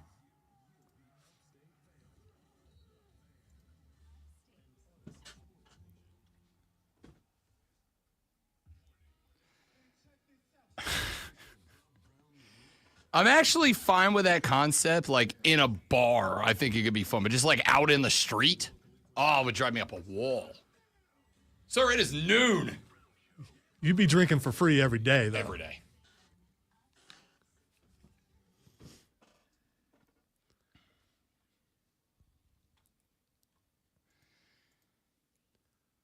The Rob Brown Show back on your radio. It's the Fan Upstate. Rob Brown, the great one, Lonzo, and you wrapping up the final hour of the show. 844-326-3663 is the number. We have a bit of an upset.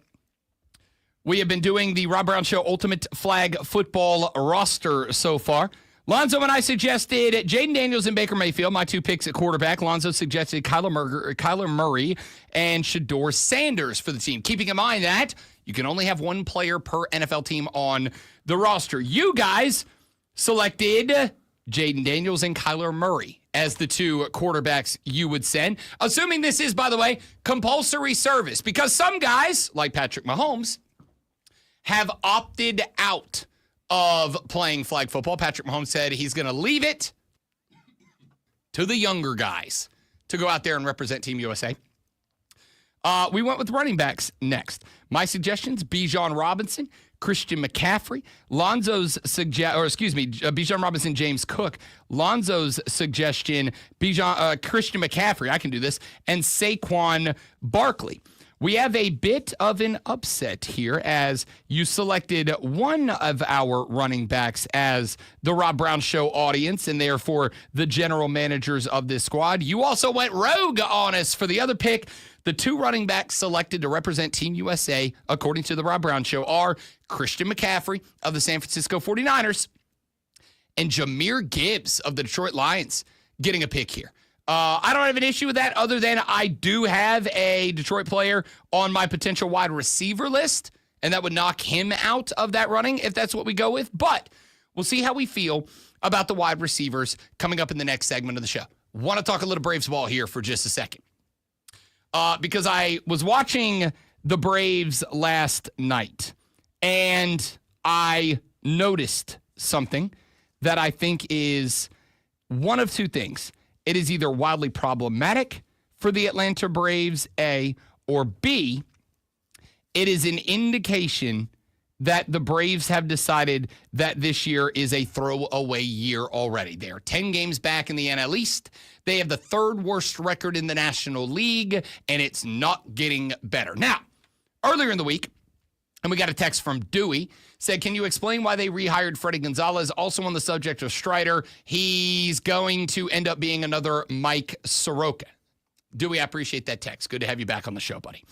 Let me respond to those two things because I do think they are part of the discussion. The reason that they hired Freddie is because Freddie, even though his time as the manager of the Atlanta Braves did not go well, Freddie was known as being a player's guy. Freddie was a dude that the boys in the dugout liked. And even though the manager term went poorly for Freddie Gonzalez, the locker room hype for Freddie Gonzalez was really, really good. The players seemed to like him. Now, keep in mind, there was a lot going on with Atlanta during Freddie Gonzalez's term. I think there were some extraordinary circumstances that he was asked to be a manager through that I think very few managers could have had happening for their team and still succeeded with.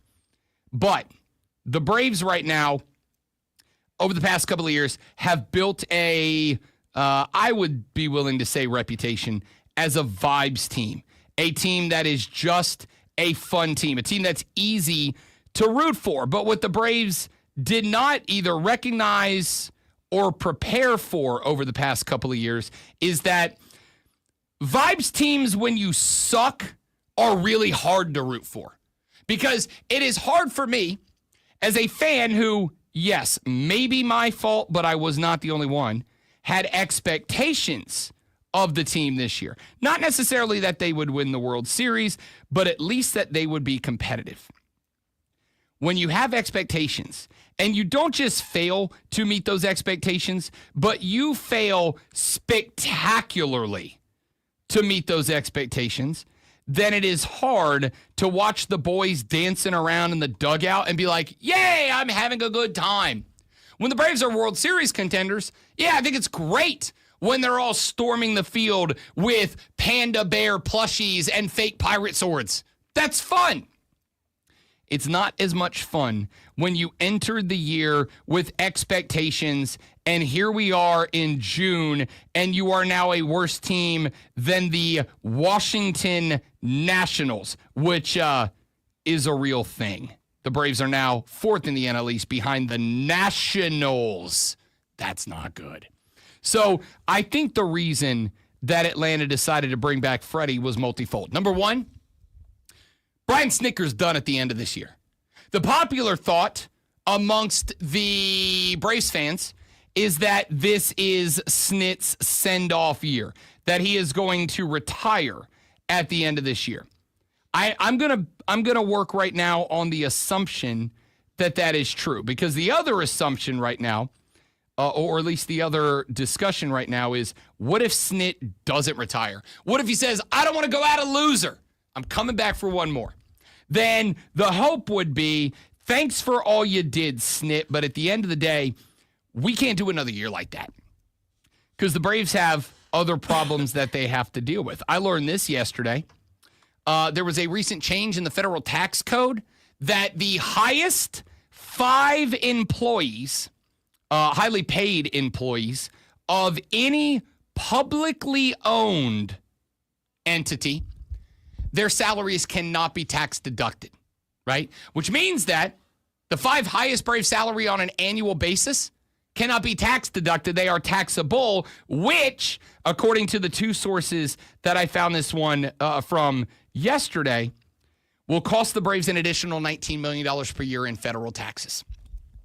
While that should not be a thing, I think Braves fans are also coming around to a recognition of something that I said when the ownership structure changed for Atlanta, that the Braves no longer have an ownership that is interested in producing a great baseball team. The Braves have an ownership that is interested in one thing and one thing alone, raising the bottom line. Anytime that you have a publicly traded company as the ownership group of a team, they end up with a publicly traded company ownership model, which is, how do we raise the bottom dollar? How do we raise the value of our stock for our public holders? And for a lot of teams, that model is, let's get as much money as we can out of our fans, and then let's just sit back and coast on ever-increasing television rights distribution opportunities. And keep in mind, Major League Baseball just ended its affiliation with ESPN. Why did they do that? Because Major League Baseball figured out what other leagues and organizations have been figuring out in sports the last couple of years. Streaming companies will pay a lot of money to be able to pick and choose some of your product, not all of it. NASCAR sold 5 races to Amazon Prime. Now, Amazon did that as an experiment, I think. Is NASCAR a viable streaming sport? And the answer is somebody who is now glimpsed in on one race and then watched Nashville this past weekend. The answer is yes, because streaming allows you to do things that cable networks can't, right? For instance, NASCAR does a 1+ hour long pre-race show. That is something that doesn't happen on NBC or Fox. And they also do a post-game show where after the race, they have Carl Edwards and Dale Jr. and some other network guys, and they bring drivers up and they do interviews. And it's actually a really good post-race show. And Dale Earnhardt Jr. on his pod the other day said, because it is on a streaming service, it's very flexible. He said, look, if we do a post-race show and we get done after 30 minutes and we goes, that's it, guys, we talked about everything that we can possibly talk about, they shut it down. He said, and if we do a post-race show and we're 90 minutes deep and we've still got more stuff to get to, they say, great, keep going. right? People are still watching. Keep going. MLB has found that out. So they are breaking up their product into different things. Amazon's going to have some games. I would not be shocked if Netflix ends up with some games. Sunday Night Baseball is going away. Somebody's going to own the Sunday Night Baseball product. And don't be shocked if one of the streaming services ends up with maybe a Saturday Night Baseball streaming platform where every Saturday, the best national game on television is going to be stream exclusive to one company. So all of that increases the incoming team share, revenue share for Major League Baseball, which means the teams get more money, which means the team value goes up, which means the shareholder stake of a team goes up. So I think that much like I believe the same thing is happening to right now, say, WWE with some of the decisions they've been making lately, when you are owned by a company who does not care about the on-the-field or in-the-ring product, they only care about the bottom dollar, you're not going to get the best on-the-field product. Because having the best on-the-field product, whether you like it or not, does cost money. Maybe not in any one individual year, but over the years expanded, it's going to cost money. It's going to take bottom dollar dollars out and put there somewhere. So I think the Braves right now are content to coast because their shareholder value is still good. And number two, I believe because Brian Snitker is gone at the end of the year, whether he retires or whether Alex Anthopoulos and goes, hey, man, you're done. But we'll let you say you're retired to save face. He is done. And what you're not going to do right now, as you had to make some coaching move. And Snit wasn't the guy you could move on. So you had to do something. So Tui Asasopo took the fall, the previous third base coach. He took the fall. He was a sacrificial lamb. He got demoted down to the minor leagues as a infield coordinator, and they had to find somebody. But as it is regularly common knowledge that Brian Snitker has done at the end of the year, much like in football coaching, you're not going to find a guy who's willing to leave a team where he's got a good place to come to your team to be a third base coach who knows he's out of a job at the end of the year. Because when Snit goes and the new guy is hired, the new guy's bringing in his own staff, and that includes base coaches. So the new guy is going to bring in a new guy at third base, which means the guy is out. Well, Freddie Gonzalez wasn't doing anything. He wasn't in the game. He is still, because the Braves didn't necessarily separate with him on bad terms. They just said, we're not good enough. You got to go. And he's buddy with Snitker, who's been in the Braves organization for like 1,000 years now. He said, I'm going to come back. I'm willing to come back because I don't have aspirations of moving on to bigger and better at the end of the year. I'll come serve 1 year, get paid good money to do it. And it allows you to not just have a shakeup on the coaching staff, which is something that fans have been clamoring for. So now you get to say you did a fan thing, but you do it with the guy that is known for having the players like him. And I can't imagine that dugout 5 games below 500 and behind the Nationals right now is a positive place, is a place of happiness and joy. Freddie brings a little bit of that. So, Dewey, that is my suspicion. Now, when the Braves were stinking back in April, you guys said, Rob Brown, it's April, relax. When the Braves were stinking in May, you guys said, Rob Brown, you are a fear merchant. It is only May. Give the boys some time. We're now in June. Team still stinks. 5 below 500, again below the Nationals. And I think I found out a big part of the problem last night. When the Braves were stinking it up in April, and you guys said it's only April, you guys kept saying, Rob, just wait. Ronald Acuna Jr. is going to come back. Spencer Strider is going to come back. And when you get your NL MVP caliber player, when you get your ace back, you will see this team start to come together. Not only have they not, they've actually gotten worse. And I have 2 reasons for that. As far as Ronnie goes, Ronnie's hitting the hell out of the baseball, but he's not stealing bags, and he's not being given the opportunity to try to earn extra bags by out-sprinting an outfielder and challenging the arm. I think a lot of that has to do with let's not push the guy who just got back from his 2nd knee surgery. Let's give him some time. Let's let him warm up. Let's get that knee used to playing full-speed Major League Baseball, and then we'll figure it out later, which is a holdback on the offense. Because hits that used to be doubles for Ronnie are singles now. Hits that used to be triples are doubles. And so guys are still having to press a little bit. But then there's Spencer Strider, the ace. one of the guys, the guy that y'all kept telling me when he comes back, we're fine. And I said, well, hold your horses here because he's coming back from Tommy John. Very few guys come back from Tommy John surgery and are the same guy. And Spencer Strider's that guy. Before Spencer Strider's Tommy John surgery, Spencer Strider's four-seam fastball was about a 98 mile an hour average and had rise on the end of it. Now, rise is kind of a misnomer in the baseball term because what we consider rise is actually not fall, right? Usually, here's the thing, fun physics lesson. If you fire a bullet out of a gun and you drop a bullet from your hand at the same height, those two bullets will hit the ground at the same time because horizontal speed is irrelevant to the impact of gravity, which is real and the world's round. So if you fire a gun out of a bullet or fire a bullet out of a gun next to your hand and you hold a bullet, if you shoot that gun and you drop the bullet at the same time, the two bullets will hit the ground, assuming they're identical bullets with identical mass, will hit the ground at the same time. The impact of gravity is unaffected by horizontal speed. However, when a guy throws a fastball, the faster it is, the more impact that the laces winding through the air have. That is how curveballs and sliders and breaking ball work, right? When you throw a curveball, the ball break at the end is because a variance of wind resistance because of the stitches on the baseball and how fast they whip through the air because of the spin rate of the baseball. So guys that have a higher spin rate on their curveball are going to get more curve. Guys that have a higher spin rate on their slider are going to get more slide.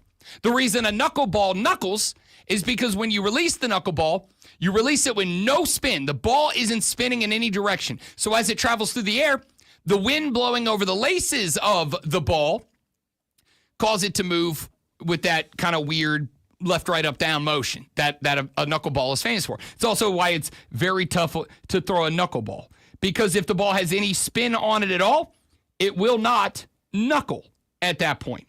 So Spencer Strider throwing 98 miles an hour on his four-seam fastball was able to get more air moving over the laces. And therefore, with that back-end rotation, Bernoulli's principle would force that ball to not drop because it was actually creating lift, right? It's not that gravity doesn't work. It's that the only way to counter gravity is with another force called lift. This is how airplanes work. When you fly, the direction of the wing, more air blows over the bottom of the wing faster than the top. Therefore, it pushes up on the wing. There's your lift. 100%, but I'm also right. You'll get used to it.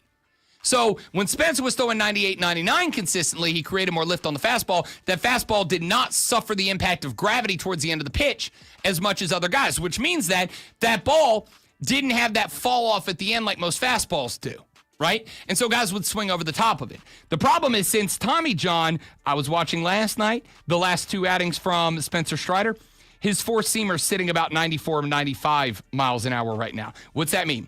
It means that ball's falling off at the end more than it did. It also means that guys aren't swinging over the ball like they used to. They're now swinging at the ball, which is why Spencer Strider gave up 3 home runs last night.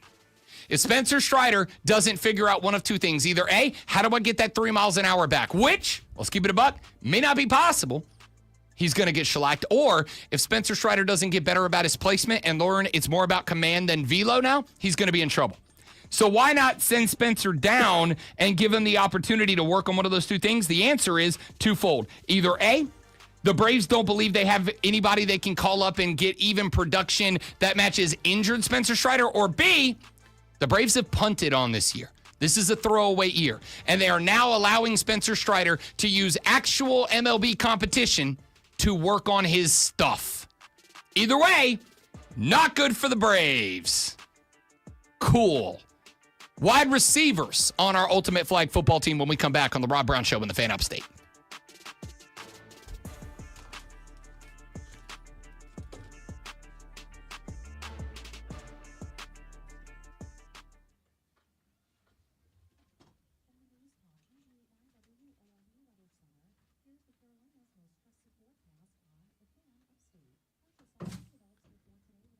All right, guys, give me just a minute. Be right back. Don't go anywhere.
We are building the ultimate flag football roster of NFL players here on the Rob Brown Show today.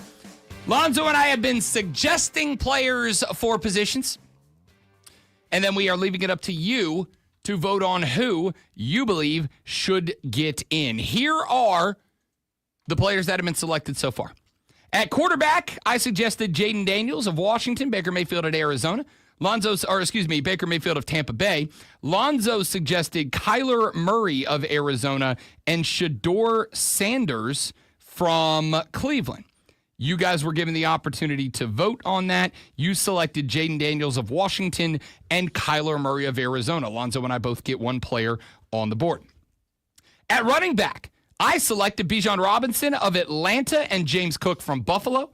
Lonzo selected Run CMC, Christian McCaffrey of San Francisco, and Saquon Barkley from Philadelphia. You guys selected Christian McCaffrey of San Francisco and Jahmyr Gibbs of Detroit. So Lonzo gets one, I get none at the running back spot. Now let's go to the wide receivers. Now this one's going to be a lot more fun, a lot more interesting, a lot more debate, a lot more discussion because you get 6 wide receivers. Now, the reason why is we are going 2 for every starter on the field of a flag football squad, which is a quarterback, a running back, and 3 wide receivers, which means 2 quarterbacks on the roster, 2 running backs, and 6 wide receivers. We're only picking 5, though, because we already picked one unanimously. We did. Both of us said that almost by default.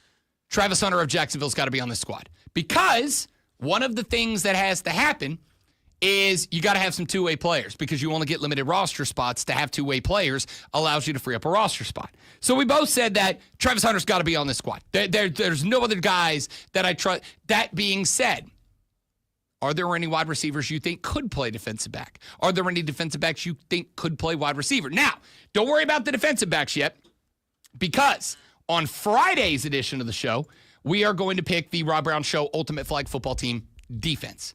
We are going to pick linebackers and defensive backs. We will do 5 of each, or we may do 6 DBs and 4 linebackers. We'll see how it plays out. But we're going to do DBs and linebackers on Friday's show. I got to figure out what those rules are going to look like. Keeping in mind that you only get 1 player per team, and that does include both ways. And then sometime in the near future, we will take a look at the multiple players, we got 20 players selected. And of them, we will build our roster of 10 NFL players to send to represent Team USA in the 2026 Summer Olympic Games that aren't a real thing. Lonzo, here's the wide receiver crew that I put together. We both agreed that Travis Hunter's got to be on this team, two-way player. Here are the rest of my wide receiver group. First, I want a physical freak. I want a guy I can send over the middle. I want a guy that's a red zone threat. I want this dude can go up in a crowd of 3 and muscle his way to the football. Ladies and gentlemen from the Pittsburgh Steelers, give me DK Metcalf. I think that absolute prototype of a human being that he is, has to be on this team. Number 2, I want a speedster on the outside. I want a 9-route ace. I want a guy that if we find out Team France's starting cornerback is an accountant that hasn't played ball since he was an intramural flag football star in college 15 years ago, me. I want a guy I can put on the outside and know every play's just a 9-route. As much as I want to keep him off the team because of the issues he sustained off the field, I also want a gold medal. Ladies and gentlemen, Tyreek Hill of the Miami Dolphins. Just gotta be. Best 9-route receiver. Maybe not the fastest anymore, but the best pure 9-route receiver. Have you seen him getting burnt by girls' flag football teams? I guess you haven't seen those videos. I have not, actually. Yeah, you might want to check that out. So maybe he doesn't make the roster because we're looking at two-way guys. We'll see. But for now, on paper, because we're just doing the paper roster right now, I got to go Tyreek Hill. From Cincinnati, give me Jamar Chase. I think he might be the most finesse receiver that we can put in this spot. This is the guy that I go, you're my precision route runner. You're my guy that I throw out there, and I need this route because everything I want the defense to do hinges on you running this route. Jamar Chase is that guy. And wrapping it up, I think you got to go the best wide receiver in the NFL. Give me A.J. Brown from the Philadelphia Eagles. A.J. Brown, listen, I think Jalen Hurts is a very good quarterback. I think he's a very consistent quarterback. I don't think he is a great passer of the football. I think he's a pretty good passer of the football.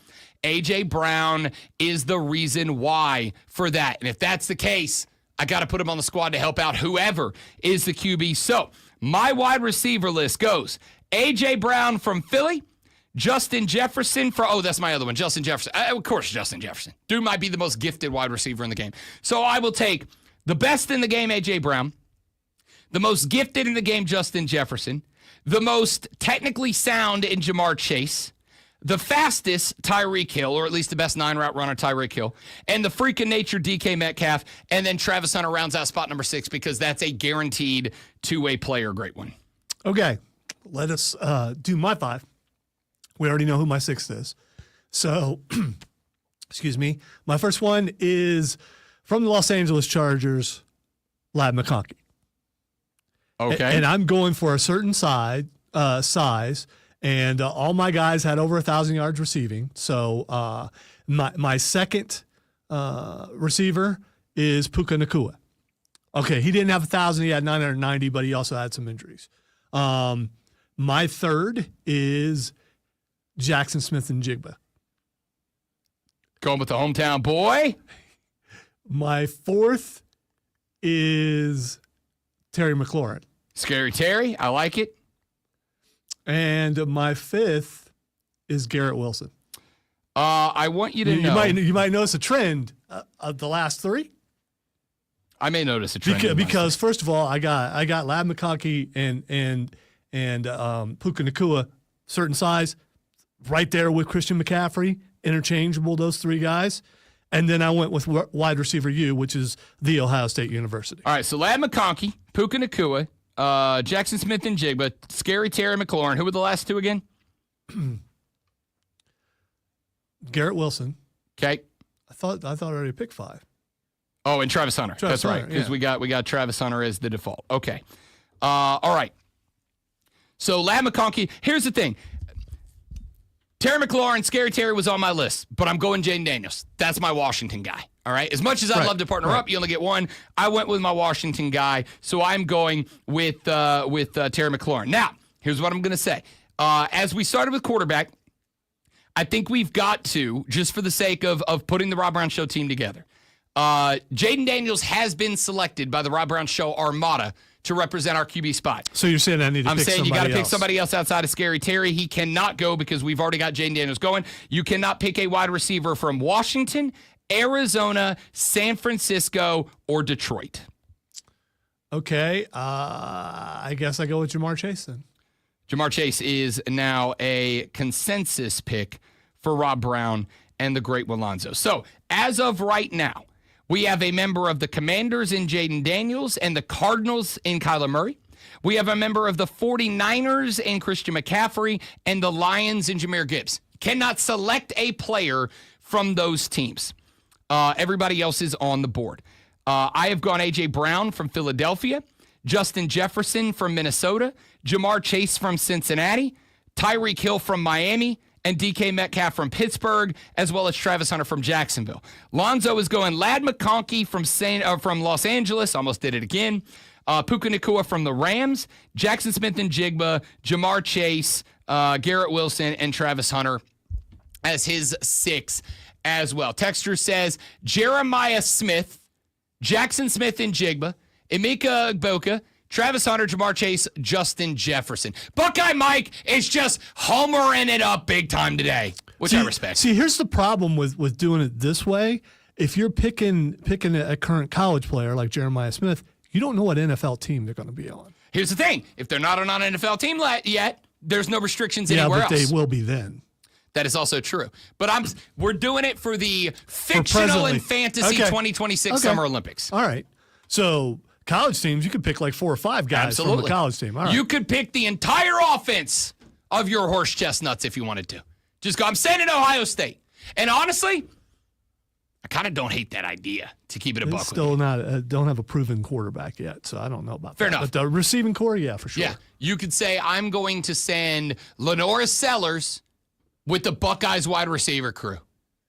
You could say I'm sending Cade Klubnik with Texas's wide receivers and put together a pretty damn good squad. Which, by the way, I'm willing to let you guys suggest. I never said no college players on this. If you want to go with the pre-dream team Olympic-style roster of college guys, you're welcome to. I'm here for it.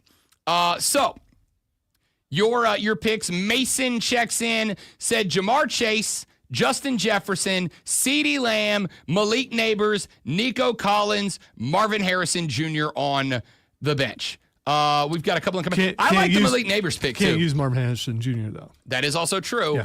Yeah. Here is the thing. With your wide receivers, you cannot pick wide receivers that belong to the Commanders, the Cardinals, the Niners, or the Lions, as we have already rounded out. Now, if we're keeping it a buck, Zoe, we probably should have done quarterbacks, then wide receivers, then running backs, right? Like, we probably should have done it where we eliminated teams with the wide receivers before the running backs, but you save your most compelling stuff for last. It wouldn't have changed my mind unless I wanted to go with George Kittle. I agree. Yes. And there's no chance. I've thought about this all the way through the show because I brought it up in hour number one. There's frankly zero chance that I'm going with a true tight end. There's no reason to go with a true tight end on this roster. There's just not. There's no reason to go with a true tight end. I don't think it adds anything for you. I don't think it gives you anything. I think you basically end up in a spot where you are eating up a roster spot for somebody in that position that just isn't going to do a lot of good for you. Right? I'd rather have a running back in my blocking spot there that I can also have release and be a yak daddy pass catcher out of the backfield. All right. Your thoughts are welcome. 844-326-3663, 844-FANFONE. When we come back, I am not going to spend any more time trying to sell you on watching the NHL Stanley Cup playoffs. If you're not in, it is 177,000% your problem, not mine. But for those of you that have checked in, for those of you that have listened, and for those of you that are going to make the NHL Stanley Cup playoffs a mandatory viewing experience, let's do a cup breakdown of the finals coming up next on the Rob Brown Show in the Fan Upstate.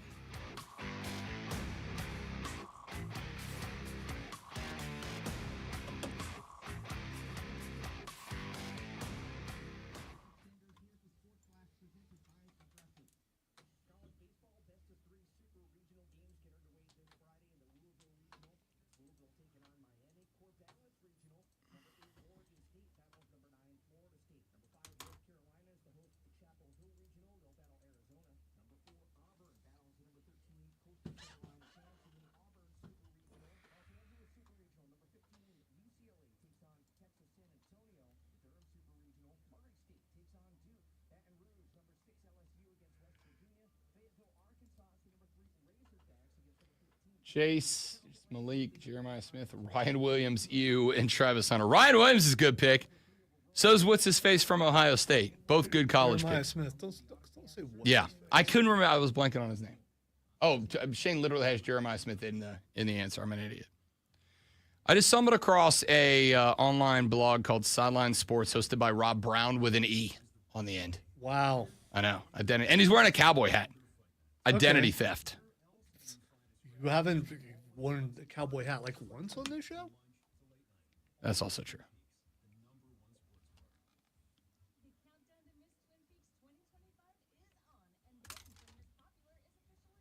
And with the hair being what it is, you haven't really been wearing hats. So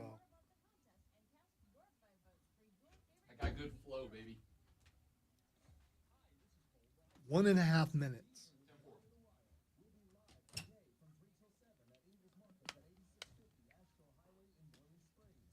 I bet he's a quiet and reserved guy.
Oh, I had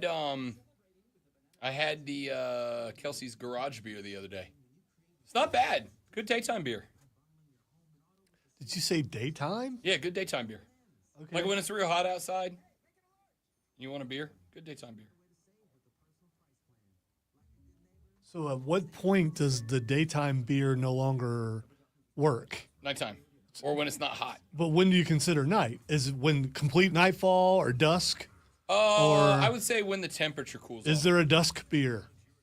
Yeah, I'm a big at night. I'm a big either cerveza, Mexican lager, or classic American Pilsner guy at night. Also, I just saw a new trailer. Well, I don't know if it's new. I just saw a trailer for Fantastic Four, and they're laying with a kid between them. So obviously Franklin's born, and that's now new. obviously a big just, play point. Just came out this morning.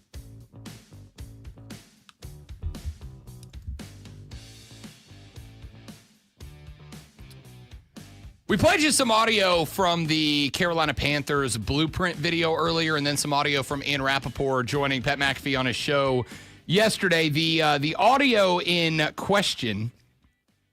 The audio in question was from the night of the draft. It came out on the Panthers YouTube page on Monday night from their Blueprint video series, which they've done the last couple of years. And the last couple of years, it's kind of been a bit of a frustrating experience because you see it and you're like, I don't really feel like this is who this team really is, right? Like I feel like this is just, and again, everything that a team's social media puts out, by and large, is team propaganda. It's made to either make their fans go, hell yeah, I love my team, or get under the skin of opposing fans, or in many cases, to try to win over neutral fans, right? To win over fans. And there are a lot of teams that, because of their social media game, I have a soft spot for.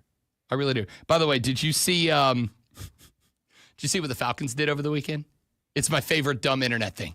The Falcons put up a picture that said OTAs underway, like we're excited to get going. And the two players that they put up, Lonzo, and I know they bleeped up because they deleted it like an hour later.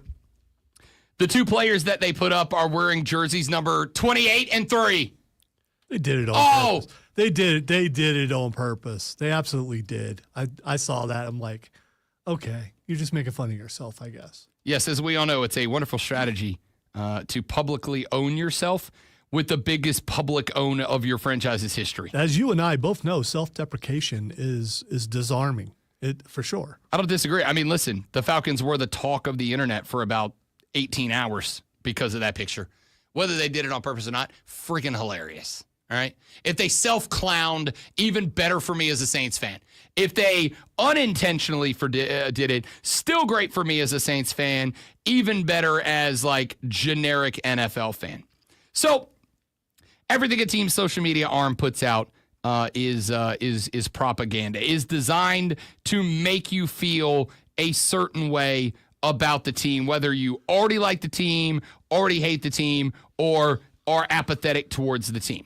But over the past couple of years, I don't even think that the blueprint, as the Panthers put out on their YouTube page, was frankly very good because it did, in my ever so humble subjective opinion, kind of feel forced, right? Kind of felt like they were trying to convince you that the team definitely was something that anybody with eyeballs and a TV set knew definitely were not. Episode 1 of the blueprint dropped on Monday. And it felt to me like, sincerely, the most realistic look at this team we've had in a very long time. One of the clips that they played was from draft night. In fact, we got a minute here, so I'm actually going to play you that clip one more time. You're going to hear a couple of voices in this clip.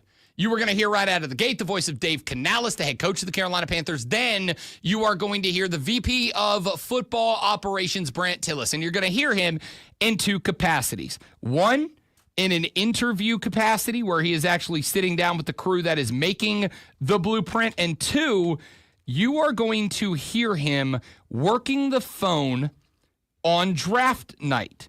Because, context for the clip, apparently Dan Morgan had conversations with the LA Rams before the draft started, where he had worked out, they thought, a deal with the Rams that if they go on the clock at number 9 and Arizona wide receiver Teteroa McMillan is still available, the Rams were going to put together an offer that the Cats could not refuse to move way up, move the Cats way back, but that likely meant give them a dragon's hoard worth of capital to work with moving forward.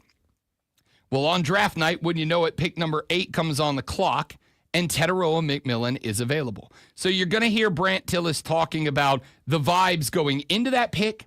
You're going to hear him working with the Rams, who, again, context for the clip, clearly were trying to walk back their offer at that point. And then you're going to hear the overall vibes in the room after it happened. Some trade discussions going on at the time, but I was kind of hoping that the trade would fall through because I really wanted to take T-Mac. O-line or tight end at 7, so our guy's going to be able. Let's just hold off and see if the Rams call. Yeah. I'm wired, and you guys can see it on the blueprint video. Like, I want to trade up, I want to trade back. I just want action. When Mason got picked, I knew we were going to have an opportunity to trade our pick. We had action. It's kind of big for us. No pressure, though. It's fine. I'm fine. So the Rams wanted to come up, and when you're coming up from that far, or you're moving that far back, the compensation becomes a lot trickier. Run the clock? Yeah. Do you know what you want to do? I do. No calls yet. Oh, hang on. What's up, man? Just sitting here. What do you got? Before we went on the clock, before the draft even started on Thursday, like we had to figure out, like, okay, it's going to take this for us to move back to 26. So hang on, 8? We're on the clock, and the Rams are asking, hey, do you guys want to do this trade? All right, let me collect it. All right, fine. What did they say on their side? We had a little bit of trade stuff going on that we were kind of working through. You know, they would have had to give us the moon for us to trade out of that spot. It's still not the same deal we talked about. So for me, it was no different than free agency or even doing an extension. Like, I'm just following a script and a plan. How does that compare with this one? Yeah. Would you do this right now? Yeah. No. You would? Oh. The one we offered? Yeah. Would you do this? Yeah. Okay. Either they do it or we're just going to call it. Okay. We will do the thing that Dan had proposed. Okay, cool. All right, they're talking over. Like, I could feel my heart pounding. Eric leaned over to me and he was like, this is like a multi-million-dollar decision for us. I'm like, okay, great, thank you. There's 2 minutes left. You know, I remember looking up at the clock when he didn't get picked at 7 and he was there, like, it was like, boom. We already knew what we were going to do. It was just a question of, was it going to happen? Hey. Okay, cool. All right, bye. They're out. All right. See you, Matt. So there was a deal worked out between Dan Morgan and the Rams. The Rams called and tried to diminish their offer just a little bit in the heat of the moment. And here's what I like. The Cats didn't bite. They said, okay, well, you're not going to give us what we want. We're going to take the guy. We think he is the right guy. You being willing to trade up to that spot tells us that he's the guy. The Cowboys wanted him. That tells us he's the guy. Rappaport said on McAfee's show yesterday, he said, the fact that the Rams ever even considered a trade-up package of the size that they reportedly initially offered kind of sold Carolina that, okay, we may actually have a dude here because if nothing else, McVay and the Rams think he's a dude. And remember, they got a decent wide receiver staff already, even with the departure of Cooper Kupp. They got Devontae Adams that came over. They got Puka Nacua there. Like, that's a good staff. And they still thought this guy was going to be good enough to make it. We got a dog. So they said, look, give us the deal that we had or we're out. And the Rams said, yeah, we're not going to do that. So they said, cool, we're going to go get our guy. Now, that's great. But the part about this clip that I really loved the most is the fact that Dave Tepper's in this clip. And you will notice that in a clip there about the heat of the moment, the negotiations in that moment, all the way up to the moment that the Panthers decided to write Teteroa McMillan's name down on the index card and turn it into the NFL staff, not a word was said from David Tepper. Which means one of two things. Either A, Tep went in and said either get this or get Tet, or David Tepper had no input at all. David Tepper did not suggest influence or make a demand. David Tepper sat back and let the football dudes make the football decisions. Now, I hope that that is the case because that is something I have blamed as being the problem for this team for a while now. And if that is truly what happened here, that Tepper said, I'm not the football guy, you guys are, I'm going to let you all do the football things, then that tells me that maybe Tepper has recognized that that's been a problem, and he's getting the hell out of the way. You also, as Lonzo pointed out earlier in the show, you also do not see Nicole Tepper hanging around, which there's been plenty of stories about that as well. So I liked all of that. I thought all of that was spectacular. I liked that Tep got out of the way. I liked that the football dudes made their mark, said this is our line in the sand. They didn't want to cross it, and they backed out. There's one more thing that I really liked, and it's the fact that the Panthers did not just put out this video, but they actually gave what felt to me like what might be the most genuine behind-the-scenes access that we have seen in some time. McAfee made the point on his show when they were talking about this, that the reason that Hard Knocks went away is not because the NFL and teams didn't want it. It's because the fans stopped caring. Because in those first few years of Hard Knocks, it was one of the most genuine TV shows out there. We were watching guys get called into the GM's office to lose their jobs. And while that's, frankly, a little bit disturbing on some level, at the same time, we as fans probably got the most genuine look of what life in and around the NFL looks like, and then they started shifting it away. And I've said it a couple times. I know that some of you don't care. The fact that the Giants said, we'll do it, but no cussing, was like, all right, we know how football fields work. That ain't how it works. There's a reason we don't have mics on the field, hot mics on the field, right? So Hard Knocks get away from that. I respect Carolina Panthers for saying, we're going to give you the most genuine red-blooded look at what a 3-minute pressure cooker of a draft night selection looks like, because I got to tell you, I'm as compelled as I've been to follow this team since I moved here.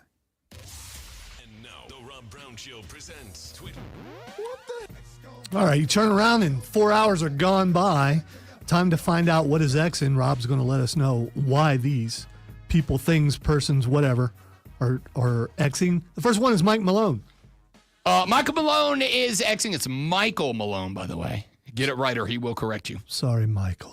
Michael Malone is Xing because Michael Malone is being floated as a potential replacement possibility for the terminated Tom Thibodeau with the New York Knicks. The Knicks have got to get this hire right. They got a good young core. They went as far as they've been in 50 years to the Eastern Conference Finals this year. But if they want to stay there, they got to have the right guy with the clipboard moving forward. Michael Malone's been 2-1 in NBA Final. Michael Malone did a lot with the Nuggets. It was shocking he got canned by that team. So there's a lot of Knicks fans, talking about him potentially being the replacement for Tom Thibodeau. And I got to tell you, I don't hate it. Yeah, they have a history of making bad decisions. I'm sure they'll continue. All right, the next thing that's Xing is Popeyes. I don't know why it's Xing. All I'm going to say is the best fast food chicken sandwich in the game. That's all there is to it. Now, is it because of the lady with her baby?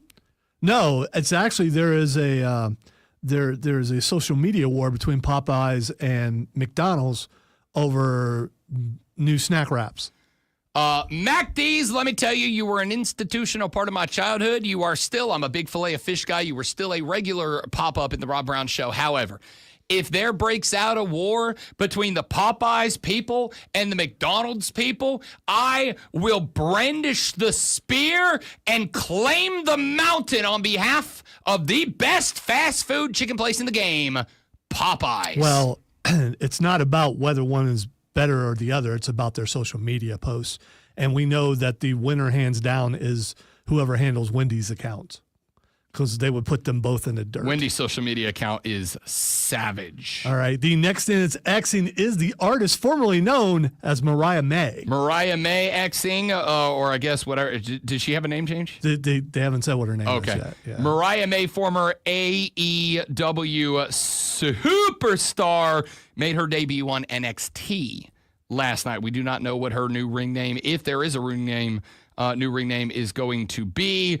I am going to say, however, she's a pretty lady. She is. And it's, a lot of people complaining about, Stephanie Fakir moving up, Julia moving up. And what does NXT do? They just Another hot blonde. They just find somebody else that's big time to replace with.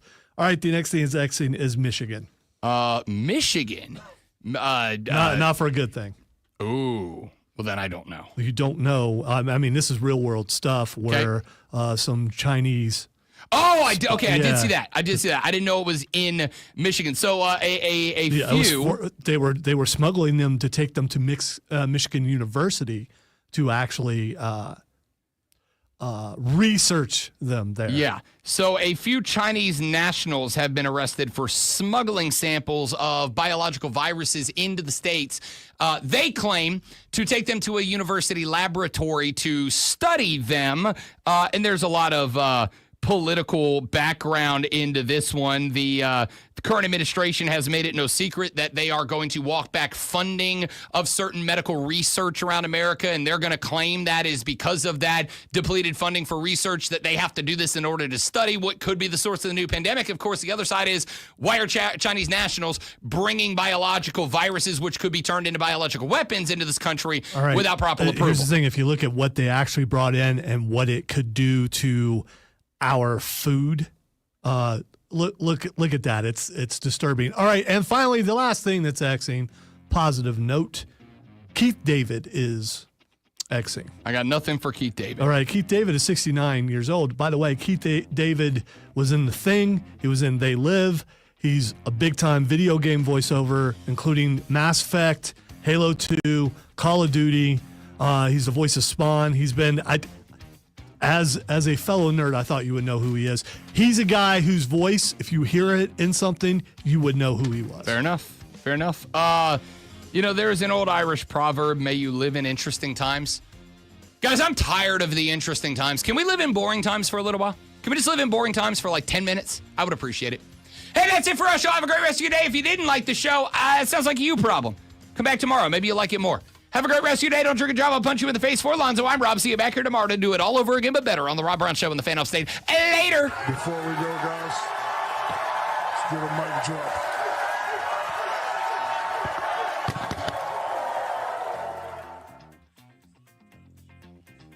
Hey, it was third Kelsey brother. I do want to go watch that interview. I've not gotten a chance to watch it. I'm going to listen to it on the way home. Yeah, I might too, actually. That might be the right idea.